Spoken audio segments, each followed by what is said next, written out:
তো আজকে হচ্ছে খুব ইন্টারেস্টিং অ্যান্ড খুবই টাফ একটা ক্লাস মানে ইন্টারেস্টিং অ্যান্ড টাফ দুইটা এট এ টাইম। নিউরো মার্কেটিংয়ের উপরে বাংলাদেশে প্রথম ট্রেনিং আমি লঞ্চ করি অ্যান্ড হচ্ছে আজকে আপনারা ওইটা আই হোপ প্রথম ট্রেনিং পাচ্ছেন নিউরো মার্কেটিংয়ের উপরে। অ্যান্ড আমি চেষ্টা করব খুবই সিম্পলেস্ট ওয়েতে, কারণ নিউরো মার্কেটিংটা একটু টাফ টপিক। এটা শুরুই হয়েছে এই যে মাত্র 20-21 বছর হলো ওয়ার্ল্ডে, তো বাংলাদেশে এখনও এটার নামগন্ধ তেমনভাবে ছড়ায় নাই। এটা নিয়ে বাংলা ভাষায় তেমন কোনো কিছুই নাই, এখনও কোথাও আমি পাই নাই, কেউ ট্রেনিং করায় না, এগুলো নিয়ে কথাও কেউ বলে না এখনো পর্যন্ত। খুবই অ্যাডভান্স লেভেলের একটা জিনিস, বাট এইটা আমাদের বোঝা এই জন্য দরকার, যেহেতু আপনারা বুঝতেছেন যে আমরা মার্কেটিং ব্র্যান্ডিংয়ের ইনডেপথ ঢোকার চেষ্টা করেছি। সো নিউরো মার্কেটিংটা হলো কাস্টমারের ব্রেইনে ইনডেপথ ঢোকার চিন্তা করা, এবং ওই চিন্তা থেকে অতটুকু সিরিয়াসনেস থেকে যখন আমরা কাজ করব, তখন আমাদের যেটা হবে আলটিমেটলি আমরা বেস্ট আউটপুটটা, বেস্ট রেজাল্টটা নিয়ে আসতে পারবো। এটা হয়তো বড় বড় কোম্পানিরা করে, ছোট ব্র্যান্ডগুলো বা এসএমইরা চিন্তা করে, এগুলো আমাদের জন্য না। বাট আলটিমেটলি দেখেন, আপনি যখন মার্কেটে গিয়ে প্রোডাক্ট নিয়ে বেচা কিনা করছেন, আপনি কিন্তু বড় ব্র্যান্ডগুলোর মানে সাথেই ফাইট করছেন। তাহলে হোয়াই নট বড় ব্র্যান্ডগুলো যে জিনিসগুলো করে আমরা কেন অ্যাপ্লাই করব না? আমরা অ্যাপ্লাই না করলে তো আমরা পিছিয়ে থাকবো। সো ওই দৃষ্টিভঙ্গি থেকে আমার কাছে মনে হয়েছে যে এই টপিকটা আমাদের বোঝা ইম্পর্টেন্ট।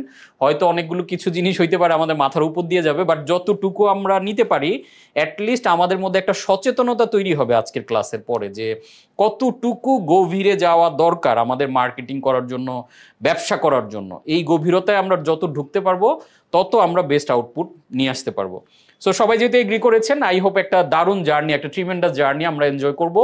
অ্যান্ড একটু হয়তো লম্বা সময় লাগতে পারে, বাট আজকে অন্যান্য দিনে এক কাপ কফি খেলে আজকে 2 কাপ কফি নিয়ে বসেন, যাতে একটু এনার্জেটিক থেকে পুরো ক্লাসটা নিতে পারেন। কিছু জায়গাতে বোরিং লাগবে, আবার কিছু জায়গায় দেখবেন খুবই ইন্টারেস্টিং। আপনাদের সাথে যখন ম্যাচ করবে আমাদের ব্রেইনের পার্টগুলো, যখন দেখবেন তখন খুব ভালো লাগবে। সো ওয়েলকাম করছি সবাইকে নিউরো মার্কেটিংয়ের ক্লাসে। আজকে আমরা আমাদের কাস্টমারের ব্রেইনের ভেতরে ঢোকার চেষ্টা করব, যেটার মাধ্যমে আমরা আসলে কিভাবে তাদের ডিসিশন মেকিংয়ে আমরা প্রভাব বিস্তার করি সেই জিনিসটা দেখব।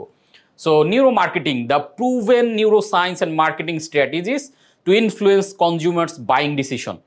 অর্থাৎ প্রুভেন একটা নিউরো সায়েন্স অ্যান্ড মার্কেটিংয়ের ব্লেন্ডিং করা একটা স্ট্র্যাটেজি নিয়ে আমরা আজকে আলোচনা করব, যেটার মাধ্যমে কনজিউমার্সের বাইং ডিসিশনটা কিভাবে তৈরি হয় সেটা আমরা বোঝার চেষ্টা করব, অ্যান্ড সেটা বোঝার মাধ্যমে ওইভাবে করে আমরা আমাদের প্রোডাক্ট অ্যান্ড ভ্যালুগুলো ডেলিভার করব। সো বরাবর মতো ওয়েলকাম করছি আমি কোচ কাঞ্চন আজকের ক্লাসে। So why neuro marketing comes in? Neuro marketing আসলে কেন আসলো এখনকার পৃথিবীতে? মার্কেটিং তো ইটসেলফ ছিল। মার্কেটিং পৃথিবীতে আপনারা জানেন যে 1960 সালের পর থেকে স্টেপ বাই স্টেপ অনেকগুলো এরা পার করে মার্কেটিং এখন হোলিস্টিক এরাতে আপনারা আছে, আপনারা জানেন, যেটা আমরা আমাদের মার্কেটিংয়ের ক্লাসে কভার করেছি। সো গত 20-30 বছর ধরে মার্কেটিং একটা জায়গাতে এসে দেখলো যে আর সামনে আগানো যাচ্ছে না। মার্কেটিংয়ের সব ধরনের কলা কৌশল, স্ট্র্যাটেজি সব কিছুকে প্রয়োগ করা হচ্ছে, বাট আলটিমেটলি বিজনেসকে আরও গ্রো করার জন্য, আরও অ্যাডভান্স লেভেলে নেওয়ার জন্য পুরনো স্ট্র্যাটেজিগুলো কাজ করছে না। তো তখন তারা মার্কেটিং গবেষক যারা, তারা চিন্তা করলো যে আরও অ্যাডভান্স লেভেলে কি করা যায়, যেটা করলে আমরা আসলে আরও গভীরে গিয়ে আরও ক্রিস্টাল ক্লিয়ার ওয়েতে আমরা মার্কেটিংয়ের প্ল্যানগুলো করতে পারবো। তো তখন দেখলো যে ট্রেডিশনাল মার্কেটিংয়ের থেকে অ্যাডভান্স হচ্ছে নিউরো মার্কেটিং। কাস্টমারের, নিউরো শব্দটার অর্থ হলো ব্রেইন, আমাদের নিউরন আছে আপনারা জানেন যে।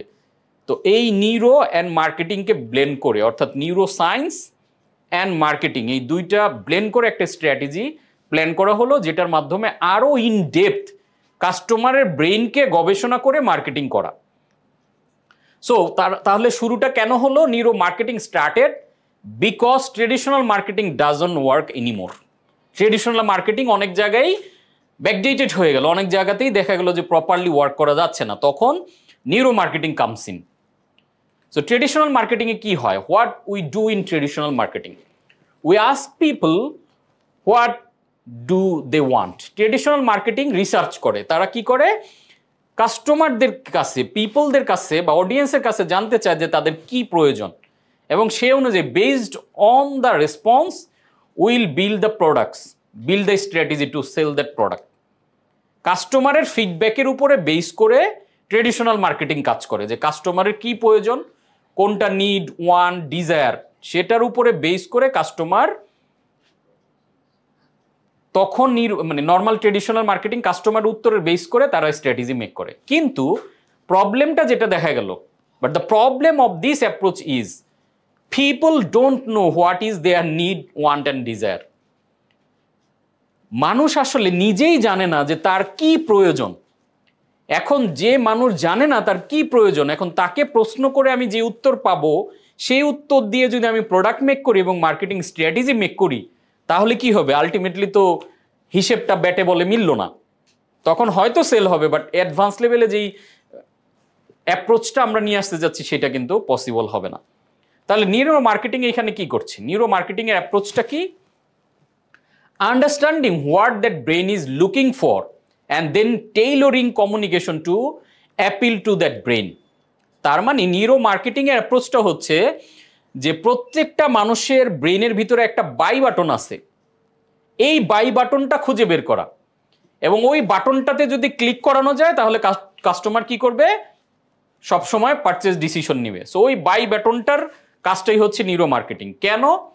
কারণ দেখেন, মানুষ আসলে জানে না তার কি প্রয়োজন। মানুষ মুখে একটা বলে, people say but don't do, people do but don't say.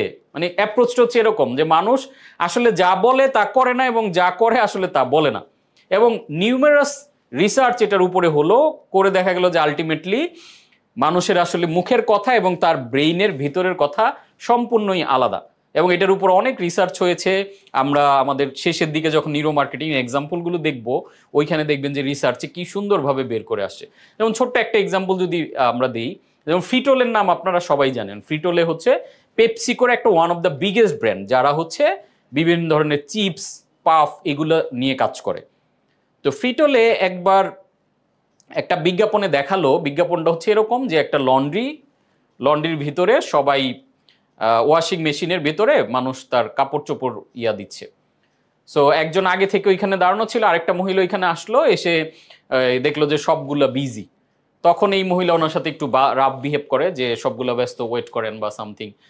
তো তখন এই যেই মহিলাটা পরে গিয়েছে তার মধ্যে একটা জিদ কাজ করলো, এবং ওনার হাতের মধ্যে একটা প্যাকেট ছিল, সে হচ্ছে চিতোষ খাচ্ছিল।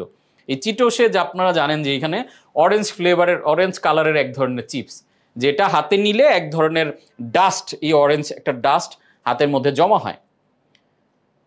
তো ওই এংরি যে উইমেনটা, সে কি করলো, এই মহিলাটা যখন বের হয়েছে লন্ড্রি থেকে, তার যে সাদা কাপড় চোপড় ওইখানে মেশিনের ভিতরে দেওয়া ছিল, সে এক মুঠো চিটোস ওইটার মধ্যে দিয়ে দিল। সাদা কাপড়ের মধ্যে চিটোস দিয়ে দিলে আপনি বুঝতেছেন যে এটা কি ঘটনা ঘটবে, পুরো জিনিসটা অরেঞ্জ হয়ে যাবে ওয়াশিং মেশিনের মাধ্যমে। তো এই অ্যাডটা বিভিন্ন উইমেনদেরকে দেখানো হলো যে এরকম একটা অ্যাড আমরা দেখাতে চাই, কি বলো তোমরা? তখন ম্যাক্সিমাম উইমেন, মানে অলমোস্ট 90% বেশি বললো যে এটা ঠিক হবে না, এটা খুবই একটা বাজে কাজ, এরকম জিনিস কেন দেখানো হবে। কিন্তু পরে তাদের ব্রেন স্ক্যান, তারা কিন্তু মুখে এটা বলতেছে যে এটা ঠিক হবে না, কিন্তু তাদের ব্রেন স্ক্যান করে দেখা গেল তাদের ব্রেইনে জিনিসটার রিয়াকশনটা হচ্ছে ডিফারেন্ট। ব্রেইনের রিয়াকশন, হ্যাঁ ঠিকই কাজ করছে, কেন তাকে এরকম অপমান করে একটা কথা বললো, এটা করছে, প্রতিশোধ নিয়েছে, ভালো করেছে। তাহলে মুখের কথার সাথে ব্রেইনের রিয়াকশনটা ডিফারেন্ট হয়ে গেল। সো এইভাবে আমাদের লাইফের সব কিছু জুড়ে নিউরো মার্কেটিংয়ের একটা অ্যাপ্রোচ আছে, যেটা আমরা প্র্যাকটিক্যালি চিন্তা করি, ওইটা আসলে আমরা অনেক সময় করি না। দেখবেন যে প্রায় আমরা একটা কথা বলি যে স্যার আমার তো অনেক বড় স্বপ্ন আছে, বড় ড্রিম আছে, কিন্তু আমি পরিশ্রম করতে পারি না, কেমন যেন কাজে অ্যাক্টিভ থাকতে পারি না, আমাকে কে যেন টেনে ধরে রাখে। তার মানে আমার ব্রেইনের চিন্তা এবং আমার প্র্যাকটিক্যাল কাজের মধ্যে একটা ডিফারেন্স আছে। সো নিউরো মার্কেটিং এই অ্যাপ্রোচটা নিয়ে কাজ করে যে ব্রেইনের অ্যাকচুয়াল থটটা কি, ওই বাই বাটনটা ডিসিশন মেকিং প্রসেসটা নিয়ে কাজ করে। So why neuro marketing? Neuro marketing আমরা কেন করব, কেন ব্র্যান্ডগুলো আসলে নিউরো মার্কেটিং ইউজ করে? Because stand out from the crowd and create an unfair advantage. Stand out মানে আপনি আরও 5000 ব্র্যান্ড আছে, আরও 2000 ব্র্যান্ড আছে, তাদের মধ্য থেকে আপনার ব্র্যান্ডটাকে স্ট্যান্ড আউট করাবেন, একটু ডিফারেন্স ক্রিয়েট করাবেন, অ্যান্ড আনফেয়ার অ্যাডভান্টেজ নেবেন। কারণ আপনার নিউরো মার্কেটিংয়ের এই প্রসেসটা যখন আপনি জানেন এবং এই প্রসেসকে ফলো করে যখন মার্কেটিং করবেন, তাহলে ট্রেডিশনাল মার্কেটিং যারা করছে তাদের কাছ থেকে আপনি অনেক এগিয়ে থাকবেন। সো আনফেয়ার অ্যাডভান্টেজ কার উপর? Over your competitors, and get your prospect hooked on you and your products. This is huge for every entrepreneur. কারণ যখন এই এত ডিপ ডাউন জার্নিটা, ব্রেইনের একদম গভীরের জার্নিটা যখন আপনি জেনে যাবেন, তখন আপনার মার্কেটিং করা ফার মোর ইজিয়ার, এবং আপনি অটোমেটিক্যালি একটা অ্যাডভান্টেজ পেয়ে যাবেন। তাহলে আমরা দেখার চেষ্টা করি what is neuro marketing. Neuro marketing is the application of neuroscience to marketing. Simple. With the purpose of measuring and understanding consumer behavior, the field of neuromarketing is the application of the latest brain science breakthrough to the field of marketing in order to connect on the deepest level with your customer. Customer একদম deepest level connect হওয়া and কি করা, নিউরোসায়েন্সকে মার্কেটিংয়ে apply করা এবং consumer behaviour understanding করা। এই whole জিনিসটাকে যখন আমরা বুঝে যাব, সেটাই হচ্ছে নিউরো মার্কেটিং এবং অ্যাপ্লাই করতে পারা। আরও একটু ডিপ ডাউন করি। Neuro sales and neuro marketing, the ability to understand and lead a prospect through your sales process by understanding how their brain processes message, trust, fear, pleasure and behaviour. Information come to our brain with 5 senses. আপনারা আমাদের নিশ্চয়ই ব্র্যান্ডের ক্লাসে জিনিসটা খেয়াল করেছেন। আমরা যেটা বলেছিলাম সেন্সরি ব্র্যান্ডিং, অডিটরি ব্র্যান্ডিং, অর্থাৎ ভিজুয়াল ব্র্যান্ডিং। আমাদের ব্রেইনের মধ্যে যে ইনফরমেশনগুলো আসে, এই সকল ইনফরমেশন কিন্তু 5টা সেন্সের থ্রুতে আমাদের মধ্যে আসে। আমরা চোখ দিয়ে দেখি, হাত দিয়ে স্পর্শ করে ইনফরমেশন নেই, আমরা নাক দিয়ে স্মেল নেই, কান দিয়ে শুনি। এই যে ডিফারেন্ট সেন্সরি দিয়ে কিন্তু আমরা আমাদের ভিতরে ইনফরমেশনগুলো নিচ্ছি। এবং খেয়াল করে দেখেন, we see through hour brain, not our eyes. আমরা কিন্তু মনে করছি যে আমরা আসলে চোখ দিয়ে দেখছি, আমরা আসলে চোখ দিয়ে না, আমরা আসলে আমাদের ব্রেইন দিয়ে দেখি। যখন স্পেসিফিক, ধরেন আপনি একটা প্ল্যান নিলেন যে আমি একটা লাল রঙের হচ্ছে টয়োটা সিএইচআর গাড়ি কিনবো। যখনই এই জিনিসটা আপনি ব্রেইনে ইনপুট দিবেন, সেই দিন থেকে আপনি যখনই রাস্তায় বেরোবেন দেখবেন যে লাল রঙের এই সিএইচআর গাড়িতে রাস্তা ভরে গেছে অনেক। আপনি যত গাড়ি যাক আপনার চোখে কিন্তু ওই গাড়িটাই পড়বে। দ্যাট ইজ বিকজ আপনি এটাকে ব্রেইনের মধ্যে সেট করার কারণে আপনার ব্রেইন এখন ওই গাড়িগুলোতেই ফোকাস করতেছে। আপনি ওইটা দেখতেছেন, হোয়ারেজ ওইটার পাশ দিয়ে অনেক অন্য কিছু যাচ্ছে, আপনি দেখতেছেন না।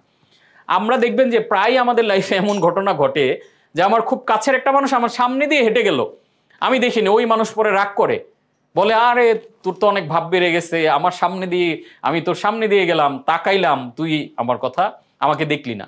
ইভেন কেউ ডাকলেও আমরা শুনি না, কারণ ব্রেইনটা তখন যখনই অন্য কোনো কিছুতে এঙ্গেজ থাকে, তখন কেউ আমার নাম ধরে ডাকতেছে বা অন্য কিছু বলতেছে, আমি শুনতেছি না, আমি অন্য এক ধ্যানে চলে গেছি। তখন হঠাৎ করে যখন ও ধাক্কা মারে, তখন আমার সংজ্ঞা ফিরে আসে যে ইয়েস, হ্যাঁ শুনতে পাই তখন কথা। তার মানে everything processes through hour brain. আমরা যা যে দেখি এটা আমরা ব্রেনের থ্রুতে দেখি। দেখেন, ভালো মন্দ, ন্যায় অন্যায়, ভুল শুদ্ধ, এই সব কিছু জিনিস আসলে আমাদের ব্রেইনের প্রিসেট করা জিনিস মাত্র। যে জিনিসটা আপনার কাছে অনেক ভালো, এই একই জিনিস আবার আরেকজনের কাছে অনেক খারাপ, বিকজ অফ তার ব্রেইনের প্রিসেট করা information. So our job is to lead customer through the process. ব্রেইনের এই প্রসেসের মধ্য দিয়ে আমরা যাব। In addition, it's the ability to persuade them to behave in a way that leads to a higher conversion. আমরা এই জার্নিটার মধ্যে দিয়ে তাকে কেন আনবো? যাতে আমরা একটা হায়ার কনভার্সন, মানে একটা বেশি পরিমাণে সেল জেনারেট করতে পারি during the marketing and sale process. This is can include research that identifies your customer deepest needs, motivation and preference that traditional marketing and advertising method cannot reveal or deliver. Traditional advertising অত deep down করে যায় না, normally কাস্টমারের নিডটা তার থেকে খোঁজার চেষ্টা করে এবং সেই অনুযায়ী বিজ্ঞাপন দিয়ে আর বিক্রি করার চেষ্টা করে। আর নিউরো মার্কেটিং অনেক ডিপার লেভেলে কাজ করে। তার মানে সিম্পল করে আমরা জিনিসটাকে যদি বলি, ইটস এ জার্নি ম্যাপিং, যেটা কাস্টমারের পুরো ডিসিশন মেকিং প্রসেসটাকে একটা জার্নির মধ্যে নিয়ে আসে অ্যান্ড লিড দ্য কাস্টমার বা প্রসপেক্ট ওই জার্নির ম্যাপিংয়ের মধ্য দিয়ে এমনভাবে করা তার বিহেভিয়ারকে, তার ট্রাস্ট, ফিয়ার, প্লেজার, তার বিহেভিয়ারের হোল ব্যাপারটাকে কাভার করে মূলত নিউরো মার্কেটিং কাজ করে। সো আমরা একটু হয়তো খটোমটো লাগছে শুরুর দিকে, আমরা যখন আরও ডিপ ডাউন করবো, আমরা প্র্যাকটিক্যাল এক্সাম্পলগুলো দিব, তখন দেখবেন একদম ক্রিস্টাল ক্লিয়ার হয়ে গেছে।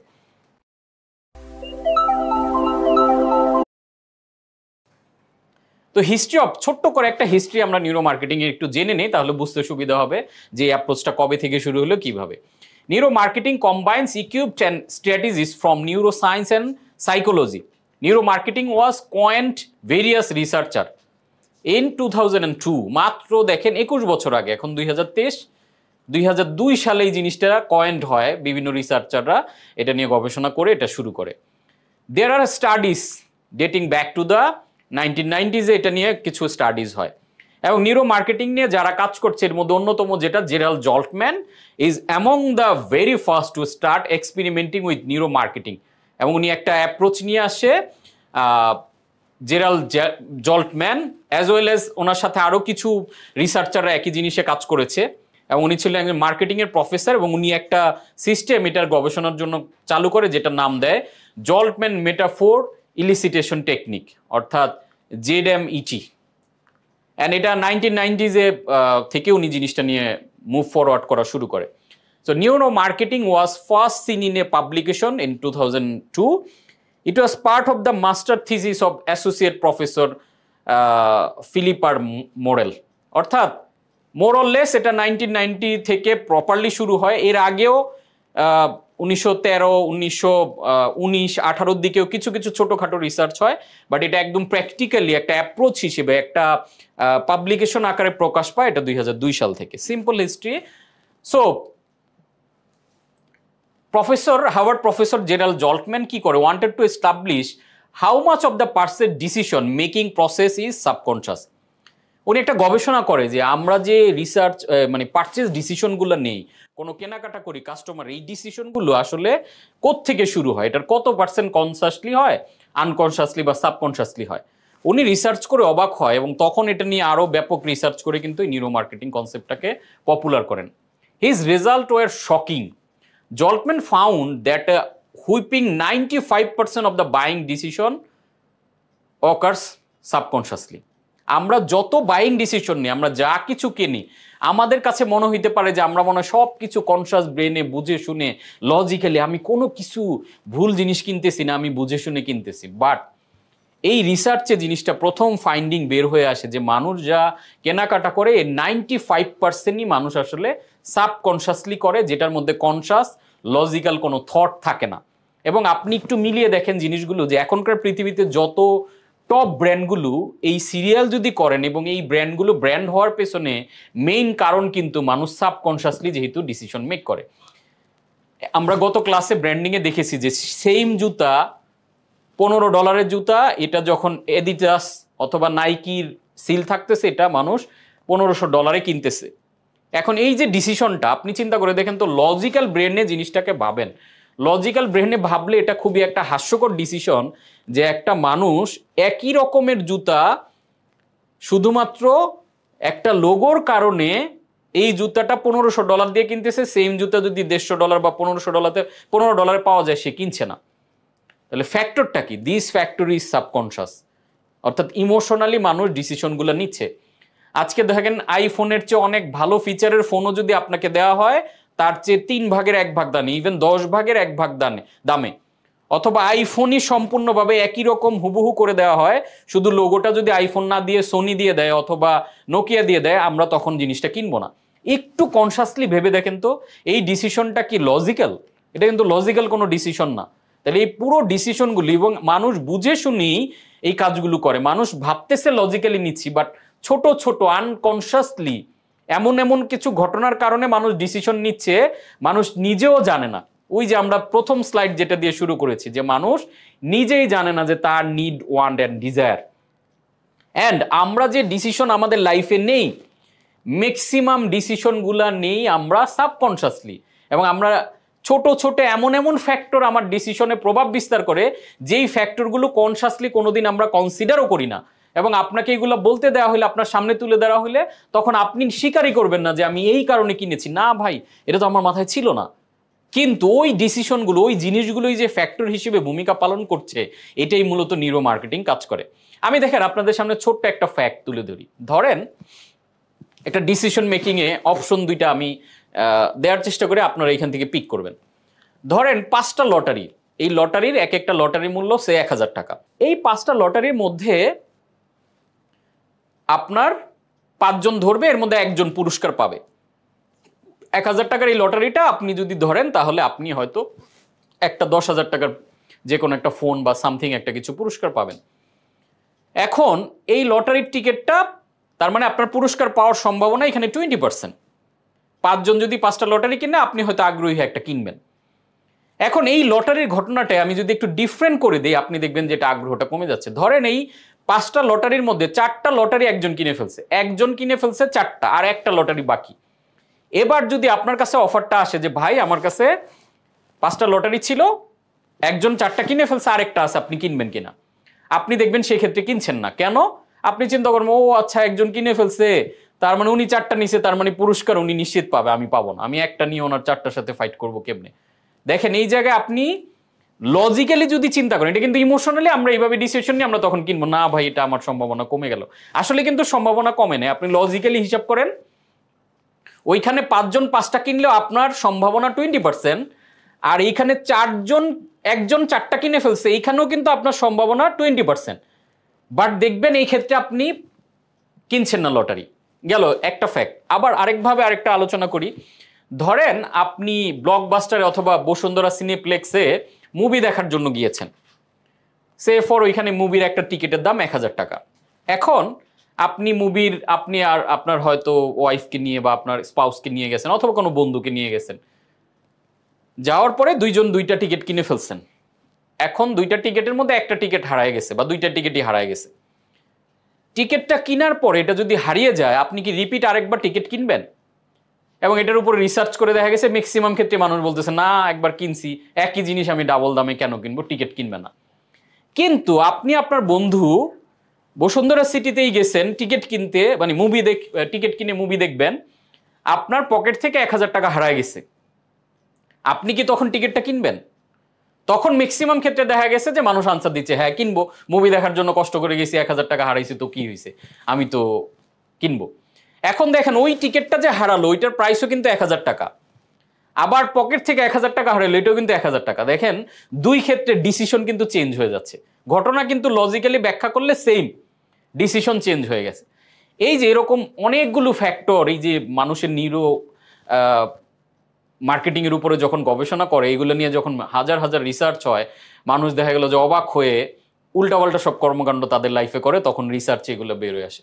আপনাকে 3 নাম্বার আরেকটা ফ্যাক্ট নিয়ে আলোচনা করি। ধরেন আমেরিকাতে একবার একটা রিসার্চ চালানো হয় এবং মানুষকে প্রশ্ন করা হয় যে আমেরিকাতে সবচেয়ে বেশি মানুষ কিভাবে মারা যায়, টর্নেডোতে, অ্যাজমাতে, নাকি সুইমিং পুলে ডুবে? এখন যখন এই প্রশ্নগুলো হাজার হাজার মানুষকে করা হয়, ম্যাক্সিমাম মানুষ আনসার দিয়েছে যে বেশিরভাগ মানুষ টর্নেডোতে মারা যায়। কেন? বিকজ টর্নেডো নিউজগুলো, ধরেন 5 বছর পর একটা টর্নেডো হইলো, এই নিউজটা কিন্তু ব্লাস্টিং করে সমস্ত পত্রপত্রিকায় নিউজ মিডিয়াতে আসবে, যার কারণে মানুষের মাথায় চিন্তা কি একটা টর্নেডো হওয়া মানে অনেক মানুষ মারা যাওয়া, তার মানে মনে হয় টর্নেডোতেই বেশি মারা যায়। হোয়ারএজ রিসার্চে অ্যাকচুয়াল ফাইন্ডিং যেটা ঘটনা, সবচেয়ে বেশি মারা যায় সুইমিং পুলে ডুবে, সাঁতার না জানার কারণে। এই যে মানুষের ডিসিশন মেকিং প্রসেস, এই যে 3টা এক্সাম্পল বা 3টা ঘটনা, 3টা রিসার্চ আমরা শেয়ার করলাম, আপনি খেয়াল করে দেখেন এই জায়গাগুলোতে কিন্তু আমরা কনফিউজড হয়ে যাই এবং আমরা ভুল ডিসিশন নিই এবং আমরা মনে করি আমরা লজিক্যালি বুঝে শুনে সবসময় সিদ্ধান্ত নিচ্ছি। না, আমরা আসলে সাবকনশাসলি প্রোগ্রামড এবং 95% ক্ষেত্রে আমরা সাবকনশাসলি ডিসিশন নেই। আপনি এবার আপনার বাইং হ্যাবিটটা দেখেন, আপনার কেনাকাটা দেখেন, ম্যাক্সিমাম ক্ষেত্রে দেখবেন যে আপনি লজিক্যালি আসলে কেনাকাটা করেননি, আপনি সাবকনশাসলি করেছেন। আমরা আরও ডিপ ডাউন করি, তখন দেখবেন যে জিনিসগুলো আরও ক্রিস্টাল ক্লিয়ার হবে এবং খুবই মজা লাগবে। আমাদের লাইফের অনেক ডিসিশন মেকিংও দেখবেন নিউরো মার্কেটিং খুব হেল্প করছে। আমরা মোটা দাগে আমাদের ক্লায়েন্টগুলো যারা আছে তাদের নিয়ে যদি চিন্তা করি যে এদের বাইং স্টাইলটা কীরকম, এর মধ্যে 100 জন কাস্টমারকে যদি চিন্তা করেন, এইটাকে ধরে একটা রুলস তৈরি করা হয়েছে। রুলসটার নাম হচ্ছে 80-15-5 রুলস। এই রুলের মূল কথা হচ্ছে যে টপ লেয়ারের কাস্টমার যারা রেডি টু বাই, 5% কাস্টমার থাকে যে কোনো প্রোডাক্টে রেডি টু বাই একটা মুডে থাকে। 15% কাস্টমার থাকে কানেক্ট অ্যান্ড এডুকেট। 15% কাস্টমার চিন্তা করে আচ্ছা আমি এটা সম্বন্ধে একটু জেনে নেই, বুঝে নেই, একটু ভাবনা চিন্তার ব্যাপার থাকে, তাদেরকে যদি এডুকেট করা হয় তখন তারা ওইটার ব্যাপারে আগ্রহী হয়। 80% কাস্টমারের মুড থাকে নট ইন্টারেস্টেড টু বাই। এখন নিউরো মার্কেটিং কি করে? ট্রেডিশনাল মার্কেটিং ফাইট করতে থাকে ওই 5% নিয়ে, যারা কিনতে চায়। টপ লেয়ারের কাস্টমার সবাই শুধু ওই কয়েকটা কাস্টমারকে ধরতে চায়। এখন আপনি যদি বিগ বিজনেস বিল্ড করতে চান তাহলে আপনি কি শুধুমাত্র ওই যে 5% যারা কেনাকাটা করে তাদের নিয়ে ব্যস্ত থাকবেন না, আপনার কাজ হবে এই যে নিচের দুইটা লেয়ার 15% এন্ড 80%, এই দুই লেয়ারে যারা আছে তাদেরকে ধরে যখন আপনি মার্কেটিং করবেন, নিউরো মার্কেটিং করবেন, সেইখান থেকে যখন আপনার কাস্টমার জেনারেট হওয়া শুরু করবে তখন কিন্তু আপনি বিগ বিজনেস বিল্ড করতে পারবেন। সবাই শুধু ওই অল্প কিছু মানুষকে ধরে টানাটানি করলে বোকামি। একই রকমের মার্কেটিং, সবাই ফেসবুক এখন লাইভ করতেছে, আমিও লাইভ করলাম, তাহলে তো ওই যে একই লেয়ারের কাস্টমার নিয়ে ধাক্কা। এর বাইরে কারা ছড়ায় ছিটে আছে, লাইভ দেখা ছাড়া কারা কেনাকাটা, ওই লেয়ারের গুলোতে আমরা নিউরো মার্কেটিং এর মাধ্যমে ঢুকবো। সো নিউরো মার্কেটিং এর একটা সিম্পল ফর্মুলা এখানে শেয়ার করছি। ফর্মুলাটা কি? Grab, engage, inform and offer. এই ফর্মুলা কি বলছে?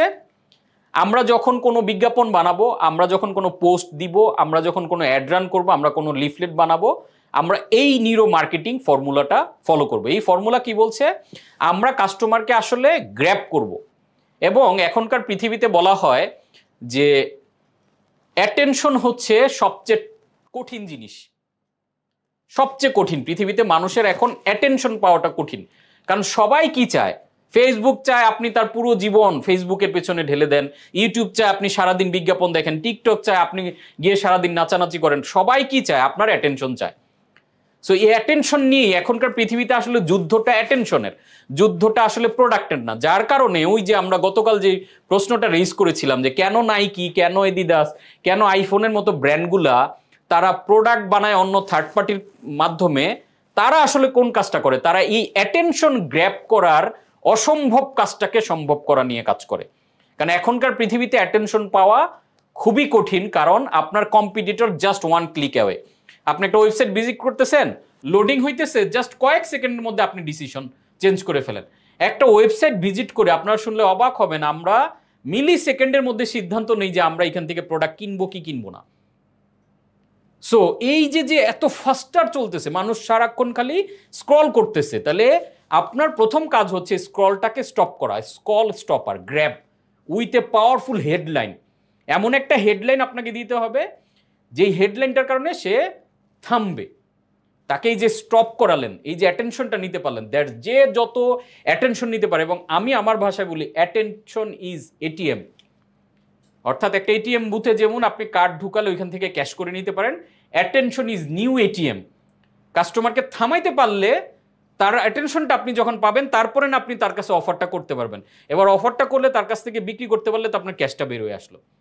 সো এর জন্য আমাদের লাগবে কি, আমরা যখনই এটার উপরে আপনাদের আলাদা কন্টেন্টের ক্লাস আছে, ওইখানে আমরা আরও ডিটেল আলোচনা করব। আজকে জাস্ট নিউরো মার্কেটিংয়ের ফরম্যাটটা আমরা জাস্ট একটু খেয়াল করে রাখি। সো আমরা কি করলাম? অ্যাটেনশন স্ক্রল স্টপার দিয়ে আমি তাকে থামালাম, পাওয়ারফুল হেডলাইন দিয়ে গ্র্যাব করলাম, তাকে কন্ট্রোলে নিলাম। তারপরে এঙ্গেজ করা এবং উইথ এ কম্পিলিং সাব হেডলাইন। হেডলাইনের পরে দেখবেন কোনো একটা স্লোগান আমরা লিখি বা কোনো একটা বেনিফিট অথবা অ্যাডভান্টেজ আমরা লিখি, যেটার কারণে কি হয়, মানুষ ওই বেনিফিটটা দেখে থামে। সো আমরা কি করি, যেমন ধরেন আমাদের গ্রোথ চ্যালেঞ্জ, এই যে growth challenge 3D MBA, 3D MBA বলে আমরা কি বলছি যে how to making money making machine. So এই যে মানি মেকিং মেশিন কথাটা দেখলে মানুষ কি করছে, হেডলাইনটা গ্রোথ চ্যালেঞ্জ, আচ্ছা business growth challenge, 3D MBA, তারপরে মানি মেকিং। দেখেন ওকে কিন্তু থামিয়ে এঙ্গেজ করার, আটকানোর অনেক কিছু আমরা দিয়ে দিচ্ছি। তারপরে আমরা তাকে ইনফরমেশন দিচ্ছি, হ্যাঁ এটা কি হবে, 3 দিনের একটা প্রোগ্রাম, এত তারিখ থেকে এত তারিখ আপনি এখানে জয়েন করলে এই জিনিসগুলো পাবেন। তারপরে offer with strong clear low risk call to action. Low risk call to action, এই যে আমরা বলছি যে 90% অফারে আপনি জয়েন করতে পারছেন, অথবা তাকে আমরা একটা গ্যারান্টি দিয়ে দিচ্ছি যে এই কোর্সে জয়েন করে আপনার যদি ভালো না লাগে তাহলে আপনি 3 দিন পরে, কোর্স করার 3 দিনের মধ্যে আমাদেরকে জানালে আমরা আপনার পুরো টাকাটা ব্যাক করে দিচ্ছি। That's the offer. এবং এই অফার কিন্তু রিস্ক ফ্রি। আচ্ছা তাহলে জয়েন করে দেখি, ভালো না লাগলে তো টাকা ফেরত চাইতেই পাবো। So this the process. এই প্রসেসগুলো ফলো করে, এই যে অনেকেই বলে স্যার আপনি এগুলো কিভাবে বানান, এই যে এত সুন্দর কপি, এগুলোর কারণে আপনি এত অডিয়েন্স পান, মার্কেটিং করেন। This is the process. এই প্রসেসটা আমি মূলত মেনটেন করি। সো এই প্রসেসটা নিয়ে আমরা কন্টেন্ট মার্কেটিংয়ের ক্লাসে বা কন্টেন্ট ক্রিয়েশনের ক্লাসে আরও ডিপ ডাউন করবো। আজকে জাস্ট ফরম্যাটটা মাথায় দিয়ে রাখলাম।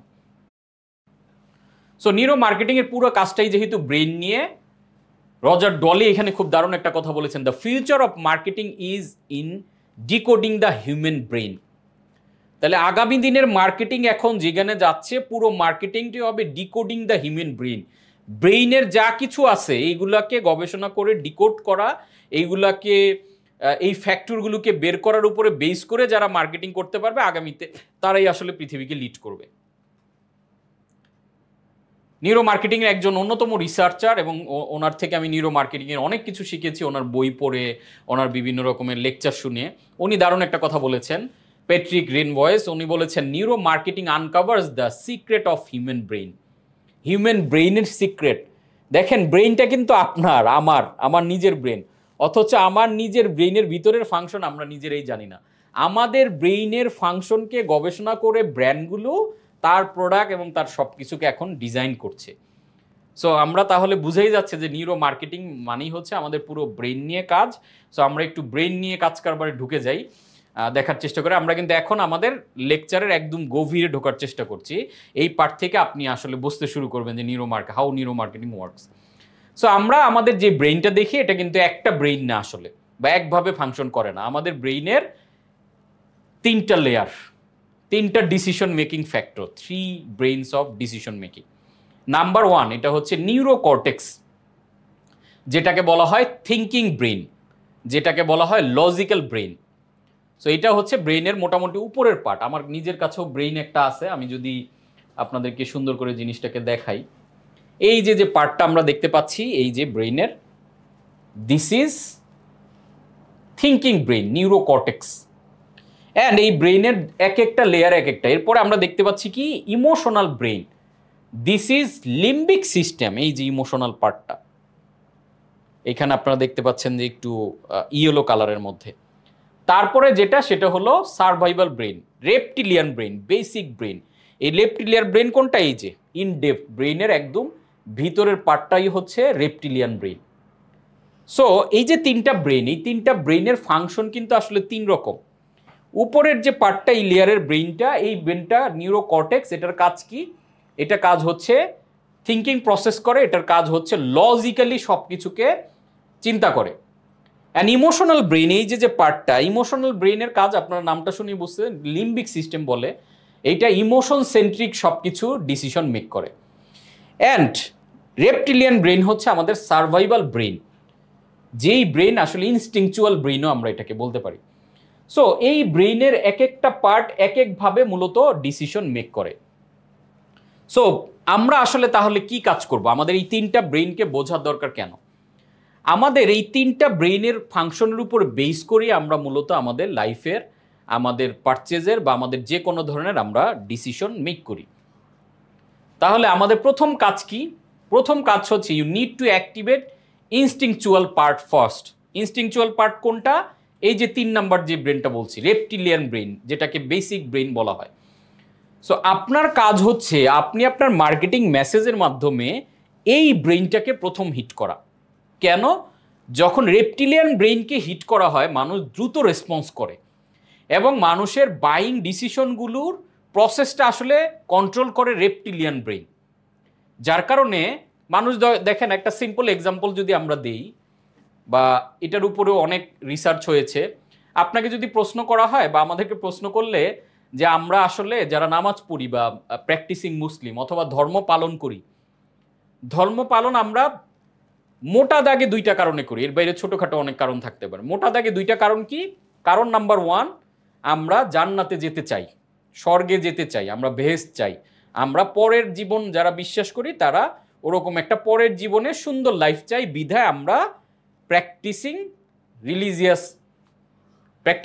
রিলিজিয়াস প্র্যাকটিস করি, মানে আমরা আমাদের ধর্মগুলোকে প্রপারলি মেনটেন করার চেষ্টা করি। এটা একটা কারণ। আরেকটা কারণ কি? আরেকটা কারণ হচ্ছে আমরা জাহান্নাম থেকে বাঁচতে চাই, শাস্তি থেকে, খারাপ কিছু থেকে বাঁচতে চাই। এই যে খারাপ কিছু থেকে বাঁচতে চাওয়া, এইটা হচ্ছে ইনস্টিংচুয়াল পার্ট। তার মানে আমরা ভয়ের কারণে আমরা নামাজ পড়ি, আমরা রোজা রাখি, আমরা আমাদের ধর্মীয় কার্যক্রম, আমরা পূজা করি, মন্দিরে যাই। এখন এই 2টা কারণের মধ্যে কোনটা পাওয়ারফুল? এই প্রশ্ন যখন করা হয়, মানুষজন ঠান্ডা মাথায় বুঝে উত্তর দেয়, হ্যাঁ আসলেই বেশিরভাগ ক্ষেত্রে আমরা ভয়ের কারণে, যে না এত কঠিন শাস্তি দেওয়া হবে, সো এই শাস্তি থেকে বের হতে চাই আমরা। বিকজ অফ দ্যাট আমরা তখন রিলিজিয়ন ফলো করি। তো দিস ইজ ইনস্টিংচুয়াল, তার মানে হলো রেপটিলিয়ান ব্রেইন বা ইনস্টিংচুয়াল ব্রেইন, মানুষের ভয়ের জায়গাটা, ফিয়ারটা ওইখানে থাকে। সো যত মানুষ আসলে ভালো কিছু অ্যাচিভমেন্টের জন্য কাজ করে, তার চেয়ে বেশি মানুষ খারাপের ভয়ে ওই কাজটা আরও বেশি করে। তাহলে আপনার কাজ কি? তাহলে রেপটিলিয়ান ব্রেইনকে হিট করতে পারলে আপনি কনসেন্ট্রেশনটা পাবেন। আমরা যদি আগের স্লাইডে ফেরত যাই, দেখেন এখানে আমরা বলছি গ্র্যাব এবং অ্যাটেনশন পাওয়া এখনকার পৃথিবীতে the most toughest job and near about impossible একটা জব হচ্ছে অ্যাটেনশন পাওয়া। তাহলে অ্যাটেনশন আপনি পেতে গেলে মানুষের মধ্যে ফিয়ারটাকে জাগায় তুলতে হবে। এবং আমরা ওই যে আগের ক্লাসগুলোতে আপনাদের বলছিলাম যে কাটা ঘায়ের নুনের শীতে, অর্থাৎ তার পেইনটাকে একটু বাড়িয়ে দেওয়া। আমি যে আজ পর্যন্ত এই যে আমার মার্কেটিংয়ে যতটুকুই সাকসেস, আমার বিজনেস ব্লুপ্রিন্ট বই 20,000-এর উপরে, প্রায় 30,000 কপির কাছাকাছি বিক্রি হয়ে গেছে, বিকজ অফ দ্যাট। কারণ আমি মানুষের এই ব্রেনটাকে হিট করে সব কমিউনিকেশন করেছি।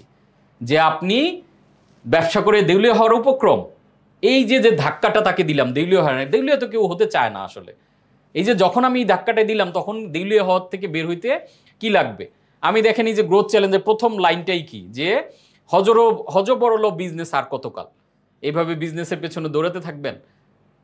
তো এই যে ধাক্কাটা, তখন কি হয়, মানুষের অ্যাটেনশনটা মানুষ দ্রুত পেয়ে যায়। তাহলে আপনার কাজ হবে আপনার মার্কেটিং মেসেজ দিয়ে প্রথম রেপটিলিয়ান ব্রেইনটাকে হিট করা, ইনস্টিংচুয়াল পার্টটাকে হিট করা। কারণ our brain got billions bit of information every day, billion bits of information, নানা প্রান্ত থেকে নানাভাবে, বিলবোর্ডের মাধ্যমে, রেডিও, টেলিভিশন, পত্রপত্রিকা, ফেসবুক, সোশ্যাল মিডিয়া, নানানভাবে বন্ধুবান্ধব। আপনি দেখেন সারাক্ষণ আমরা শুধু ইনফরমেশন পেতে থাকি। তো এই ইনফরমেশনগুলোর মধ্যে আপনি কোন ইনফরমেশনটাতে সবচেয়ে বেশি দ্রুত রেসপন্স করেন? এখন যদি আমি কোনো কারণে নিউজ পাই যে আমরা এখানে, যে আমার এই বিল্ডিং আগুন লাগছে, এটা শোনা মাত্র আমার রেকর্ডিং আর কোনো কিছু মাথায় কাজ করবে না। এই মুহূর্তে আমি কি করব? সার্ভাইভাল নিডটা আমার চলে আসবে, আমার ভয়টা জেগে উঠবে, আরে আগুন মানে দৌড়। তখন কিন্তু আর অন্য কোনো কিছু ভাববো না। সো রেপটিলিয়ান ব্রেন অনেক দ্রুত রেসপন্স করে, এত কিছু ভাবে না। এটা ঘটছে, দৌড়, আচ্ছা ওই ঘটনা ঘটছে, দৌড়। তার মানে রেপটিলিয়ান ব্রেনকে যদি আপনি হিট করাতে পারেন, কাস্টমার দ্রুত আপনার সাথে কানেক্ট হয়ে যাচ্ছে, অনেক কিছু সে ভাবছে না, তার লজিক্যাল ব্রেন পর্যন্ত যাওয়ার আগে আপনি প্রোডাক্ট তার কাছে বিক্রি করে ফেলছেন। এই ব্রেনটাকে হিট করা হবে নিউরো মার্কেটিং এর একটা প্রধান কাজ। এই যে every word, sentence, video, image activate neurochemical in someone's brain. Every word matters, every little thing counts. আপনি আপনার মার্কেটিংয়ের মাধ্যমে কাস্টমারের সাথে যত কমিউনিকেশন করছেন সেলসের জন্য, যেভাবে এভরি ওয়ার্ড, প্রত্যেকটা ওয়ার্ড এখানে ম্যাটার, প্রত্যেকটা সেন্টেন্স এখানে ম্যাটার। আপনি যে একটা ভিডিও বানাচ্ছেন এটা ম্যাটার, একটা ইমেজ দেখাচ্ছেন, this is also the matter. এই সবগুলো মিলেই কিন্তু তার ব্রেইনে একটা প্রসেস হয়, সেই প্রসেস থেকে সে ডিসিশনটা মেক করে, এবং এটা within a click, within a millisecond কাজটা ঘটে যায়। সো আমরা কিনবো কি কিনবো না, এই ডিসিশন আমরা বড় প্রোডাক্টের ক্ষেত্রে, হয়তো বিয়ে শাদী করার ক্ষেত্রে, অথবা আমরা ফ্ল্যাট জমি জমা কেনার ক্ষেত্রে একটু ভাবি, অন্যান্য সকল ক্ষেত্রে উইদিন এ মিলি সেকেন্ড কাজটা হয়ে যায় আমাদের ভিতরে। এখন কাস্টমারের ভিতরে উইদিন এ মিলি সেকেন্ড যাতে কাজটা হয়, তাহলে আপনার এই প্রত্যেকটা জিনিস ধরে ধরে তার ব্রেইনকে প্রোগ্রাম করার জন্য আয়োজন কিন্তু থাকতে হবে, প্রত্যেকটা ওয়ার্ডে, সেন্টেন্সে, ভিডিও অ্যান্ড ইমেজে। তাহলে সে দ্রুত রেসপন্স করবে এবং আপনি বেস্ট আউটপুটটা নিতে পারবেন। সো এইখানে একজন নিউরো অ্যানথ্রোপোলজিস্টের কোট শেয়ার করেছে, উনি বলেছেন the reptilian always wins. So আপনি যদি রেপটিলিয়ানই ঢুকে যেতে পারেন, এটা অলওয়েজ উইন্স। রেপটিলিয়ান মানে এটা একটা রোবটের মতো, মানে ও সাই করে একটা কাজ করে ফেলে। তো দ্য রেপটিলিয়ান অলওয়েজ উইন্স। আরেকজন কি বলছেন, উনি একজন নিউরো সায়েন্সের প্রফেসর, সে বলছে অ্যামিগডালা হচ্ছে আমাদের ব্রেইনের একটা পার্ট, সেটা রেপটিলিয়ানেরই একটা part. The amygdala has more influence on the cortex than the cortex has on the amygdala. অর্থাৎ অ্যামিগডালা আমাদের নিউরো কর্টেক্সকেও, মানে আমাদের নিউ ব্রেনকেও নিয়ন্ত্রণ করে। সো এই পার্টটা আমরা অ্যাক্টিভ করব। তারপর কি বলছেন, ড্যানিয়েল কানম্যানের কথা আপনারা সবাই জানেন, একজন নোবেল প্রাইজ উইনার, এবং এই আমাদের ব্রেইনের দুইটা সিস্টেম নিয়ে, সিস্টেম 1, সিস্টেম 2, এগুলো নিয়ে অনেক ব্যাপক গবেষণা করেছেন, এগুলো নিয়ে প্রচুর আর্টিকেল, বই পুস্তক লিখেছেন। সো উনি বলেছেন although the system 2 neocortex believe itself to be where the action is the automatic system 1 automatic system, এই যে আমরা এতক্ষণ যেটা বলার চেষ্টা করছিলাম রেপটিলিয়ান ব্রেইনটা হচ্ছে automatic system, is the hero of the book, is the hero of the book মানে ও হচ্ছে leading, most people choice correspond to the prediction of the system 1। So এই সিস্টেম 1-এর প্রেডিকশনের উপরে বেস করে আমরা আসলে সব কিছু করি, অ্যান্ড সিস্টেম 1 দ্বারাই আমরা আসলে পরিচালিত হই, কারণ এটা অটোমেটিক্যালি হয়। এটা ওই দিনে ক্লিক, একটা ছবি দেখা মাত্র আমরা একটা কিছু জাজ করে ফেলি। আমরা প্র্যাকটিক্যাল এখন একটু জিনিসটা দেখার চেষ্টা করে আপনাদের দেখবেন যে বুঝে যাবেন যে দুইটা ব্রেইনের আসলে ডিফারেন্স কোথায়। দেখেন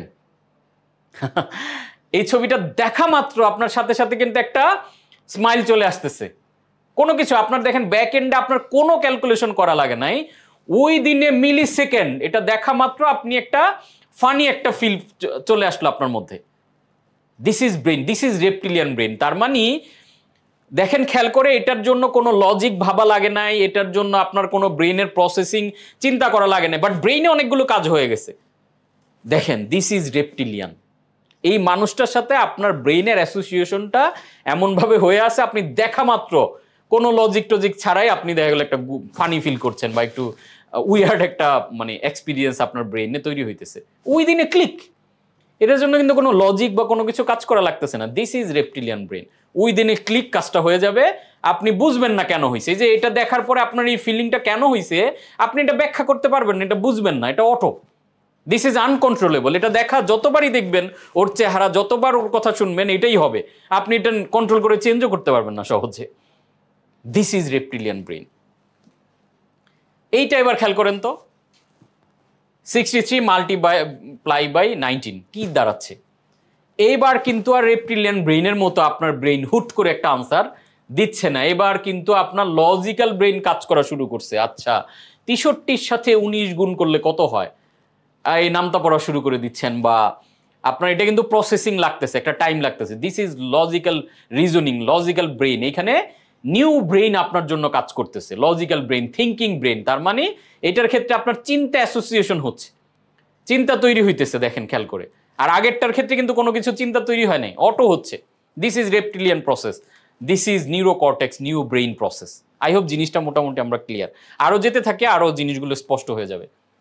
এবার আরেকটা টেস্ট আপনারা খেয়াল করে দেখেন, এটা সবাই একটু পড়েন তো আপনাদের মতো করে, read out the colour not the letter. Letter কি আছে এটা পড়বেন না, আপনি কালারগুলো পড়েন, সবাই একটু করে পড়েন। যেমন আমিও যদি পড়ি yellow, red, brown, orange, blue, red, white, blue, green, yellow, pink. I hope আপনারা সবাই এক নিঃশ্বাসে পড়ে ফেলছেন। এবার দিস ইজ রেপটিলিয়ান ওয়ার্ক, দেখেন হয়ে গেল। এবার আমি আপনাকে দেখেন আরেকটা স্লাইড দিচ্ছি, এবার আপনি আবার সেম জিনিসটা, এটা যেমন আমি ধুম করে পড়ে ফেলতে পারলাম, পরেরটা আপনি আর এইভাবে পারবেন না, বাট দুইটাই একই জিনিস। খেয়াল করে দেখেন, এটাতে আমরা কি বলেছি, read out the colour not the letter. কালারগুলো পড়েন, আপনি কিন্তু কালারগুলোই পড়েছেন, লেটার পড়েন নাই। এবার এবার একটু পড়েন তো, read out the colour not the pic, not the letter. Colour কি, প্রথমটা ইয়েলো, পরেরটা পিঙ্ক, তারপরে পড়তে হচ্ছে ব্ল্যাক, তারপরে গ্রিন। এইবার দেখেন একটু কিন্তু আমরা থেমে যাচ্ছি, ভাবতে হচ্ছে। এরপরে অরেঞ্জ, তারপরে হচ্ছে ব্লু, হ্যাঁ এটা ব্লু ঠিক আছে, তারপরেরটা আমাদের রেড, তারপরে পার্পল, তারপরে হচ্ছে গ্রিন, তারপরে আমাদের এটা কি কালার আমার মাথায় আসতেছে না হুট করে, গ্রে, সে ফর ধরেন এটা grey colour. This is neocortex, logical. এইখানে কিন্তু আপনার থিঙ্কিং ব্রেইন কাজ করতেছে। এখন এই দুইটা স্লাইড দিয়ে আমি যে মিনিংটা দিতে চাচ্ছি, দেখেন আপনি কন্টেন্ট যদি এরকম বানান, খেয়াল করেন খুবই পাওয়ারফুল মেসেজ কিন্তু। কন্টেন্ট যদি এরকম হয় যে মানুষের ভাবা লাগতেছে না, অটোমেটিক তার রেপটিলিয়ান ব্রেনে চলে যাচ্ছে, এই কন্টেন্টটা কত কাজ করবে ভালো দেখেন। আর আমরা কন্টেন্ট বানাই এরকম, যেইটা মানুষের এত ভাবাভাবি বাদ দেই, মানুষ কন্টেন্টই পড়ে না। দেখেন এইখানে কিন্তু প্রথমটা দেওয়া হচ্ছে ইয়েলো কালার, বাট কালারটা দেওয়া হচ্ছে ইয়েলো কালার, বাট কালারটাতে লেখা গ্রিন।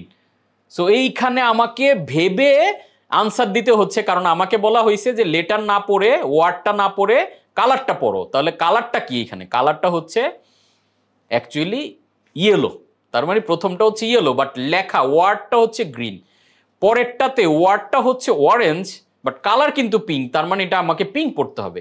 এরপরে লেখা হচ্ছে রেড, ওয়ার্ডটা রেড বাট কালার কিন্তু ব্ল্যাক, আমাকে ব্ল্যাক পড়তে হবে। So this is thinking process, এইটা আমাদের একটা প্রসেস করে এসে আমাকে ভাবতে হচ্ছে। আমি দেখি যে আমাদের এসএমই উদ্যোক্তারা এরকম কন্টেন্ট বানায় যেটা অনেক ভাবা লাগে।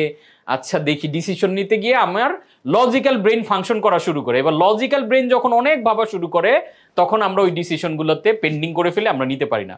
আর এটার ক্ষেত্রে কিন্তু কোনো ডিসিশন নেওয়া লাগতেছে না, একইভাবে ট্রাম্পের ক্ষেত্রে ডিসিশন নেওয়া লাগতেছে না। এই যে এইখানে আমরা এরকম কন্টেন্ট বানাই, আমাদের বানাইতে হবে এরকম কন্টেন্ট যেটা কনজিউমেবল, হুট করে রেপটিলিয়ান ব্রেন দিয়ে ডিসিশন নিয়ে ফেলতে পারবো, এত কিছু ভাবার সুযোগ আসলে না। আই হোপ জিনিসগুলো এখন অনেকটা ক্লিয়ার, যে ব্রেইনের কথাবার্তা শুনে আমাদের যতটা জটিল লাগছিল এখন একটু একটু আমরা বুঝতে পারছি যে ডিফারেন্সগুলো আসলে কিভাবে তৈরি হয়।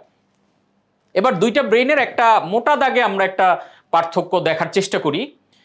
রেপটিলিয়ান ব্রেন হচ্ছে 500 million years old, 500 million years, অর্থাৎ একদম মানুষের শুরু থেকে এই ব্রেনটা মানুষের সাথে চলে আসছে।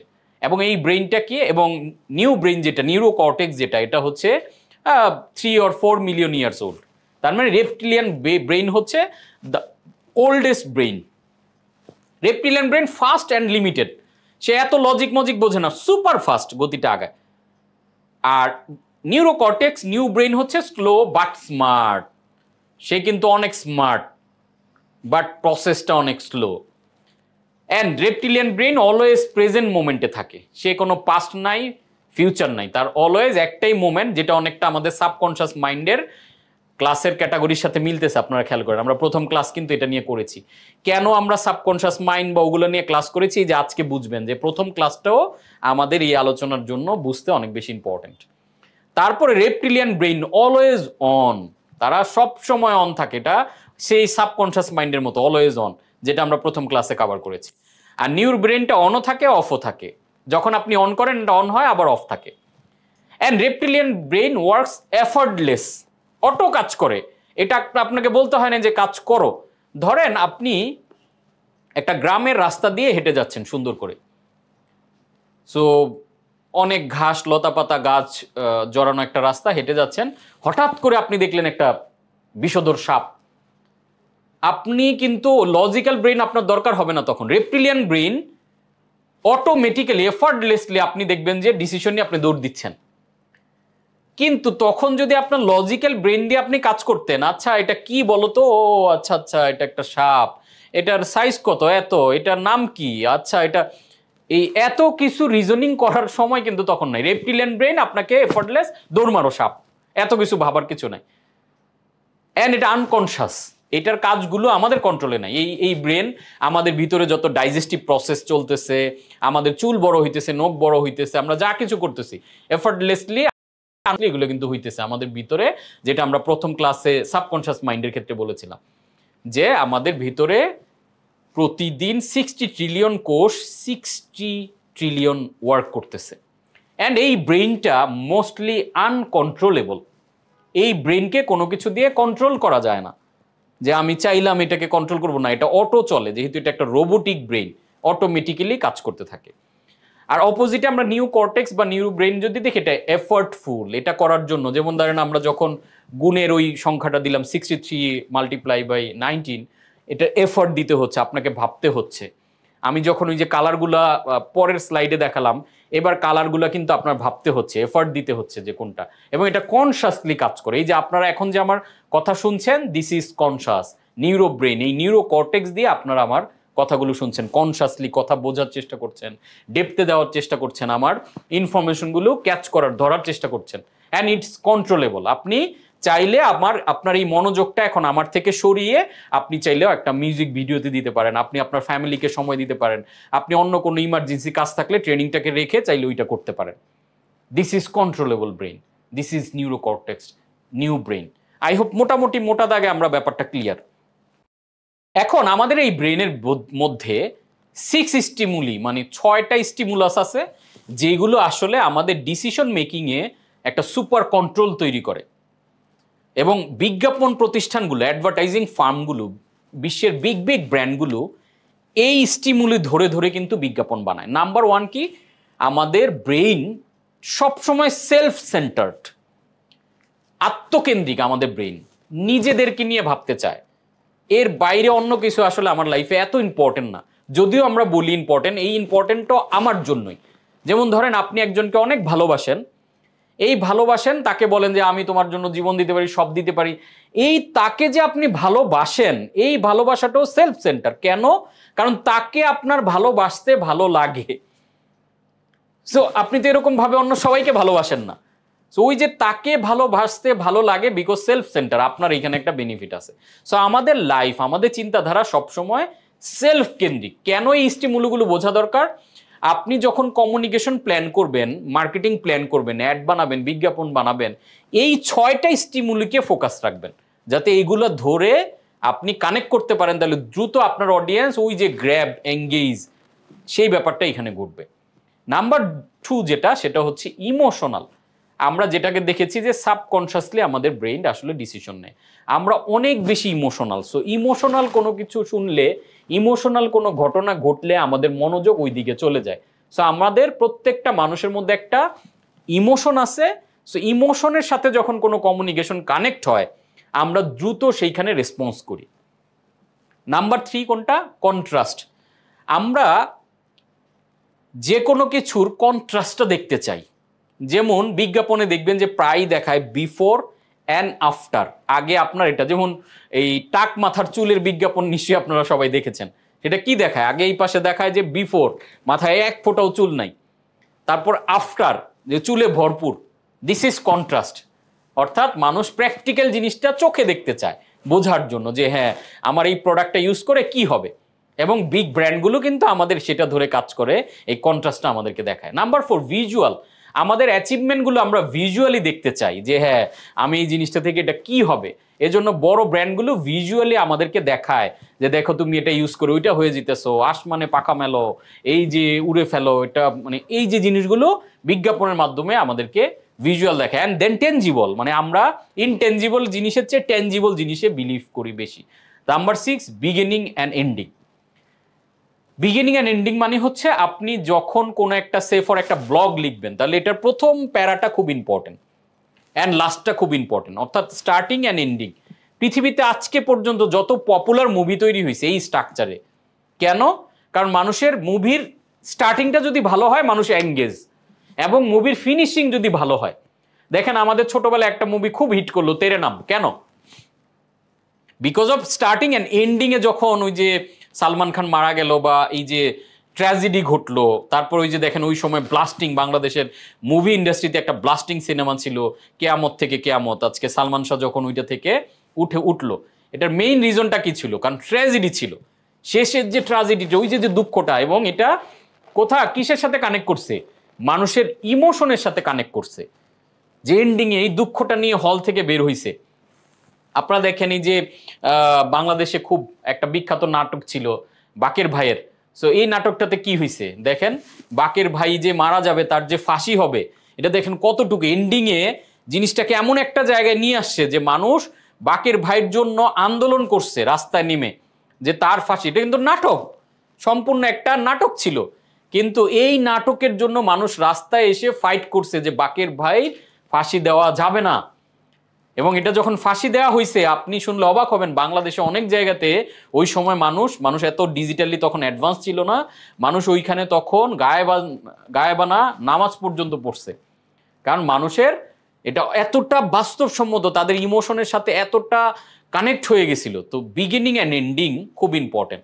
এই যে আমি আমার ট্রেনিংগুলো করাই, দেখবেন যে সবসময় আমি এন্ডিংয়ে ভিডিও রাখি বা এমন একটা কিছু রাখি, এন্ডিংটা যাতে মেমোরাইজ হয়। ইভেন আপনি যখন বই লিখবেন তখন এরকম বিগিনিং একটা সুপার বিগিনিং লিখবেন অ্যান্ড শেষে একটা এন্ডিং। ইভেন যদি আপনি মুভি বানান, মুভিতেও আপনি এই ফর্মুলা যদি ফলো করেন দেখবেন ব্লাস্টিং বানাইতে পারছেন। যে এন্ডিংয়ে এমন একটা কিছু দেখা, এমন একটা টুইস্ট, এমন একটা ট্র্যাজেডি অথবা কমেডি দিয়ে দেওয়া, যেটার কারণে মানুষ ভুলতে পারবে না যে কি দেখলাম, কি ঘটলো ঘটনা।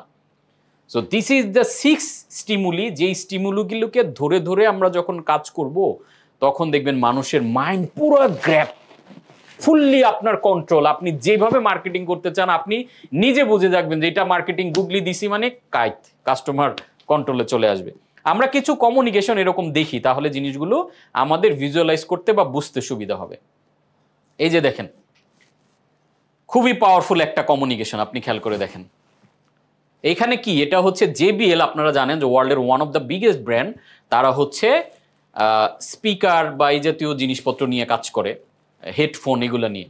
এটা হচ্ছে একটা হেডফোনের বিজ্ঞাপন, এবং খুবই ইন্টারেস্টিংলি দেখেন এটা আপনারা দুইটা কার্টুনের মাধ্যমে বানানো যদিও, বাট দুইটা চরিত্র কিন্তু আপনি কিম জং অ্যান্ড হচ্ছে আমাদের সেই ডোনাল্ড ট্রাম্প, এবং এই দুইজন মিলে তাদের সর্বোচ্চ শক্তি দিয়ে তারা চিৎকার করতেছে। কিন্তু যেহেতু তার কানের মধ্যে সে জেবিএল ইউজ করতেছে, জেবিএল হেডফোন দেওয়া, এই কোনো কিছু সে পড়ে না, সে শান্তিতে গান শুনতেছে বা শান্তি নিয়ে তার কাজ করতেছে। এই যে ভিজুয়াল অ্যাপিলটা খেয়াল করে দেখেন যে এইখানে আসলে জিনিসটা কিন্তু এই যে আমাদের যদি স্টিমুলুতে যান ভিজুয়ালি ট্যানজিবল, এই জিনিসটা কিন্তু দেখা যাচ্ছে যে ভিজুয়ালি ট্যানজিবল। এবং আপনি খেয়াল করেন সেলফ সেন্টার, আমি হেডফোনটা কেন দিব, এই হেডফোনটা আমি লাগানোর উদ্দেশ্যে আমি বাইরের কোনো নয়েজ চাই না, নয়েজ ক্যান্সেলেশন হেডফোন, এটা বাইরের নয়েজ কোনো আসে না। এখন এইটা ভিজুয়ালি এর চেয়ে বেস্ট ভাবে আর শো করা যায়, আপনি চিন্তা করে দেখেন তো। আমরা এই বিজ্ঞাপন বানাইলে কত কিছু লিখতাম, কিছু করতাম, বাট এখানে কিন্তু, এবং এই সিরিজেও আপনারা ইন্টারনেটে সার্চ করলে দেখবেন যে অনেক সুন্দর সুন্দর ওরা ভিজুয়াল অ্যাপিলিং বিভিন্ন জিনিসপত্র বানাইছে, যেটা ট্যানজিবল, ভিজিবল এবং সেলফ সেন্টার। আমি কাস্টমার, আমি এটা লাগাইছি, আমার লাইফ শান্তি, নয়েজ ক্যান্সেল হয়ে যাচ্ছে, আশেপাশে যত সাউন্ড ক্রিয়েট হোক আমি কিন্তু শুনতে পাচ্ছি না। দেখেন, এবং কত ইন্টারেস্টিং দেখেন দুইটা চরিত্রকে কিভাবে বানাইছে দেখেন। এইভাবে মূলত আমাদের, এখন আমি কি হুট করে এরকম কালকে একটা আমিও বানাই ফেলতে পারবো? আমি হয়তো পারবো না, বাট আমি সবসময় একটা কথা বলি যে আপনি কপি করবেন ওয়ার্ল্ড ক্লাস স্ট্যান্ডার্ড। আপনি যদি ওয়ার্ল্ড ক্লাসের স্ট্যান্ডার্ডকে ফলো করেন, অ্যাটলিস্ট বাংলাদেশের জন্য আপনি সেরা হয়ে যাবেন। এখন আপনি বাংলাদেশের সেরা হইলে হয়তো আপনি আপনার জেলায় সেরা হবেন, আপনার জেলায় সেরা কাউকে ফলো করলে আপনি হয়তো আপনার থানার সেরা হবেন। এজন্য আমি সবসময় ফলো করতে বলি হাই স্ট্যান্ডার্ড। এজন্য অ্যাপেল, নাইকি, কোকাকোলা, আজকে জেবিএল, এরকম বিগ ব্র্যান্ডগুলোর এক্সাম্পলগুলো আমি আনার চেষ্টা করি, যাতে আপনি হায়েস্ট লেভেল থেকে, হায়েস্ট পিক থেকে জিনিসটাকে চিন্তা করে এরপর আপনার মতো করে ভিজুয়াল আপিল দেন, আপনার মতো করে আপনি জিনিসটা ডিজাইন করেন, নো ইস্যুস। এই যে দেখেন, এটা আমি কিন্তু সব শুধু বিদেশি জিনিসও দেখাই না, আমাদের দেশেও অনেক ভালো ভালো কাজ করে, সেগুলোকে আমরা সামনে আনার চেষ্টা করি। এই যে দেখেন, এই যে অ্যাটেনশন গ্র্যাব, আপনারা দেখেন তো, এটা দেখা মাত্র আমাদের অ্যাটেনশন, এটা বাংলাদেশের একদম বিভিন্ন বিলবোর্ডে দিয়েছিল, পিআর করেছে তারা, পত্রপত্রিকার একদম প্রথম পেজে তারা এরকম দিয়েছে। কিন্তু দেখেন অ্যাটেনশন গ্র্যাবিং, কিন্তু একটা পুরুষ মানুষের ছবি দেওয়া এখানে, এবং সে যখন বলছে আজকে আমার প্রথম পিরিয়ড হয়েছে, আপনি চিন্তা করে দেখেন তো, এটা আপনি পারবেন এটা ইগনোর করতে? এটা আপনার ইনস্টিংচুয়াল ব্রেনে অটো চলে যাচ্ছে, অটো, কিচ্ছু ভাবতে হচ্ছে না যে ঘটনা কি ভাই, ওনার ছবি দিয়েছে আজকে আমার প্রথম পিরিয়ড, এবং পরে কি লিখেছে যে উপরের কথাটা আমার হলেও ছবিটা তোমার বাবা।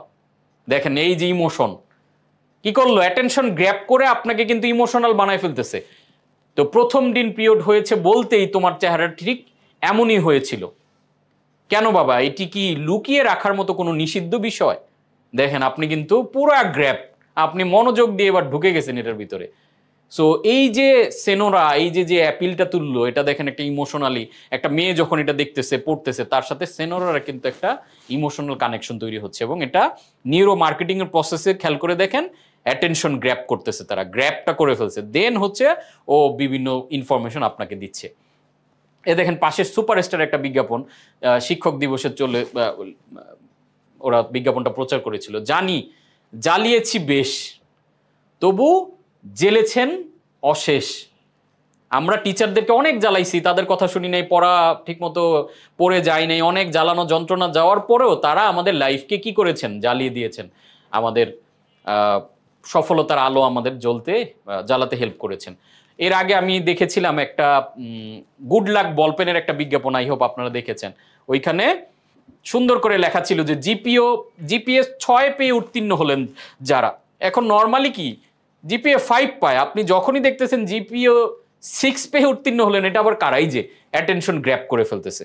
সো আমাদেরকে ওই যে আমি বলছি যে এখন থেকে প্রোগ্রাম দেখার চেয়ে বিজ্ঞাপন বেশি দেখতে হবে। আপনি মার্কেটিং শিখতে চাইলে, আপনি আপনার ব্র্যান্ডকে বড় করতে চাইলে এখন থেকে বিজ্ঞাপনে চোখ রাখবেন, কোথায় কোথায় ভালো বিজ্ঞাপন হয়, কিভাবে নিউরো মার্কেটিংকে ইউজ করছে, কিভাবে ব্র্যান্ড অ্যাসোসিয়েশন করছে। যত দেখবেন প্র্যাকটিক্যালি তত দেখবেন আপনার মাথা খুলে গেছে এবং আপনি তখন নিজে এগুলা বানাতে পারবেন। এই যে আমরা ইউজ করেছি, আমাদের এই টেকনিকের নাম কি? ওই যে আমরা যেটা বলেছিলাম কন্ট্রাস্ট।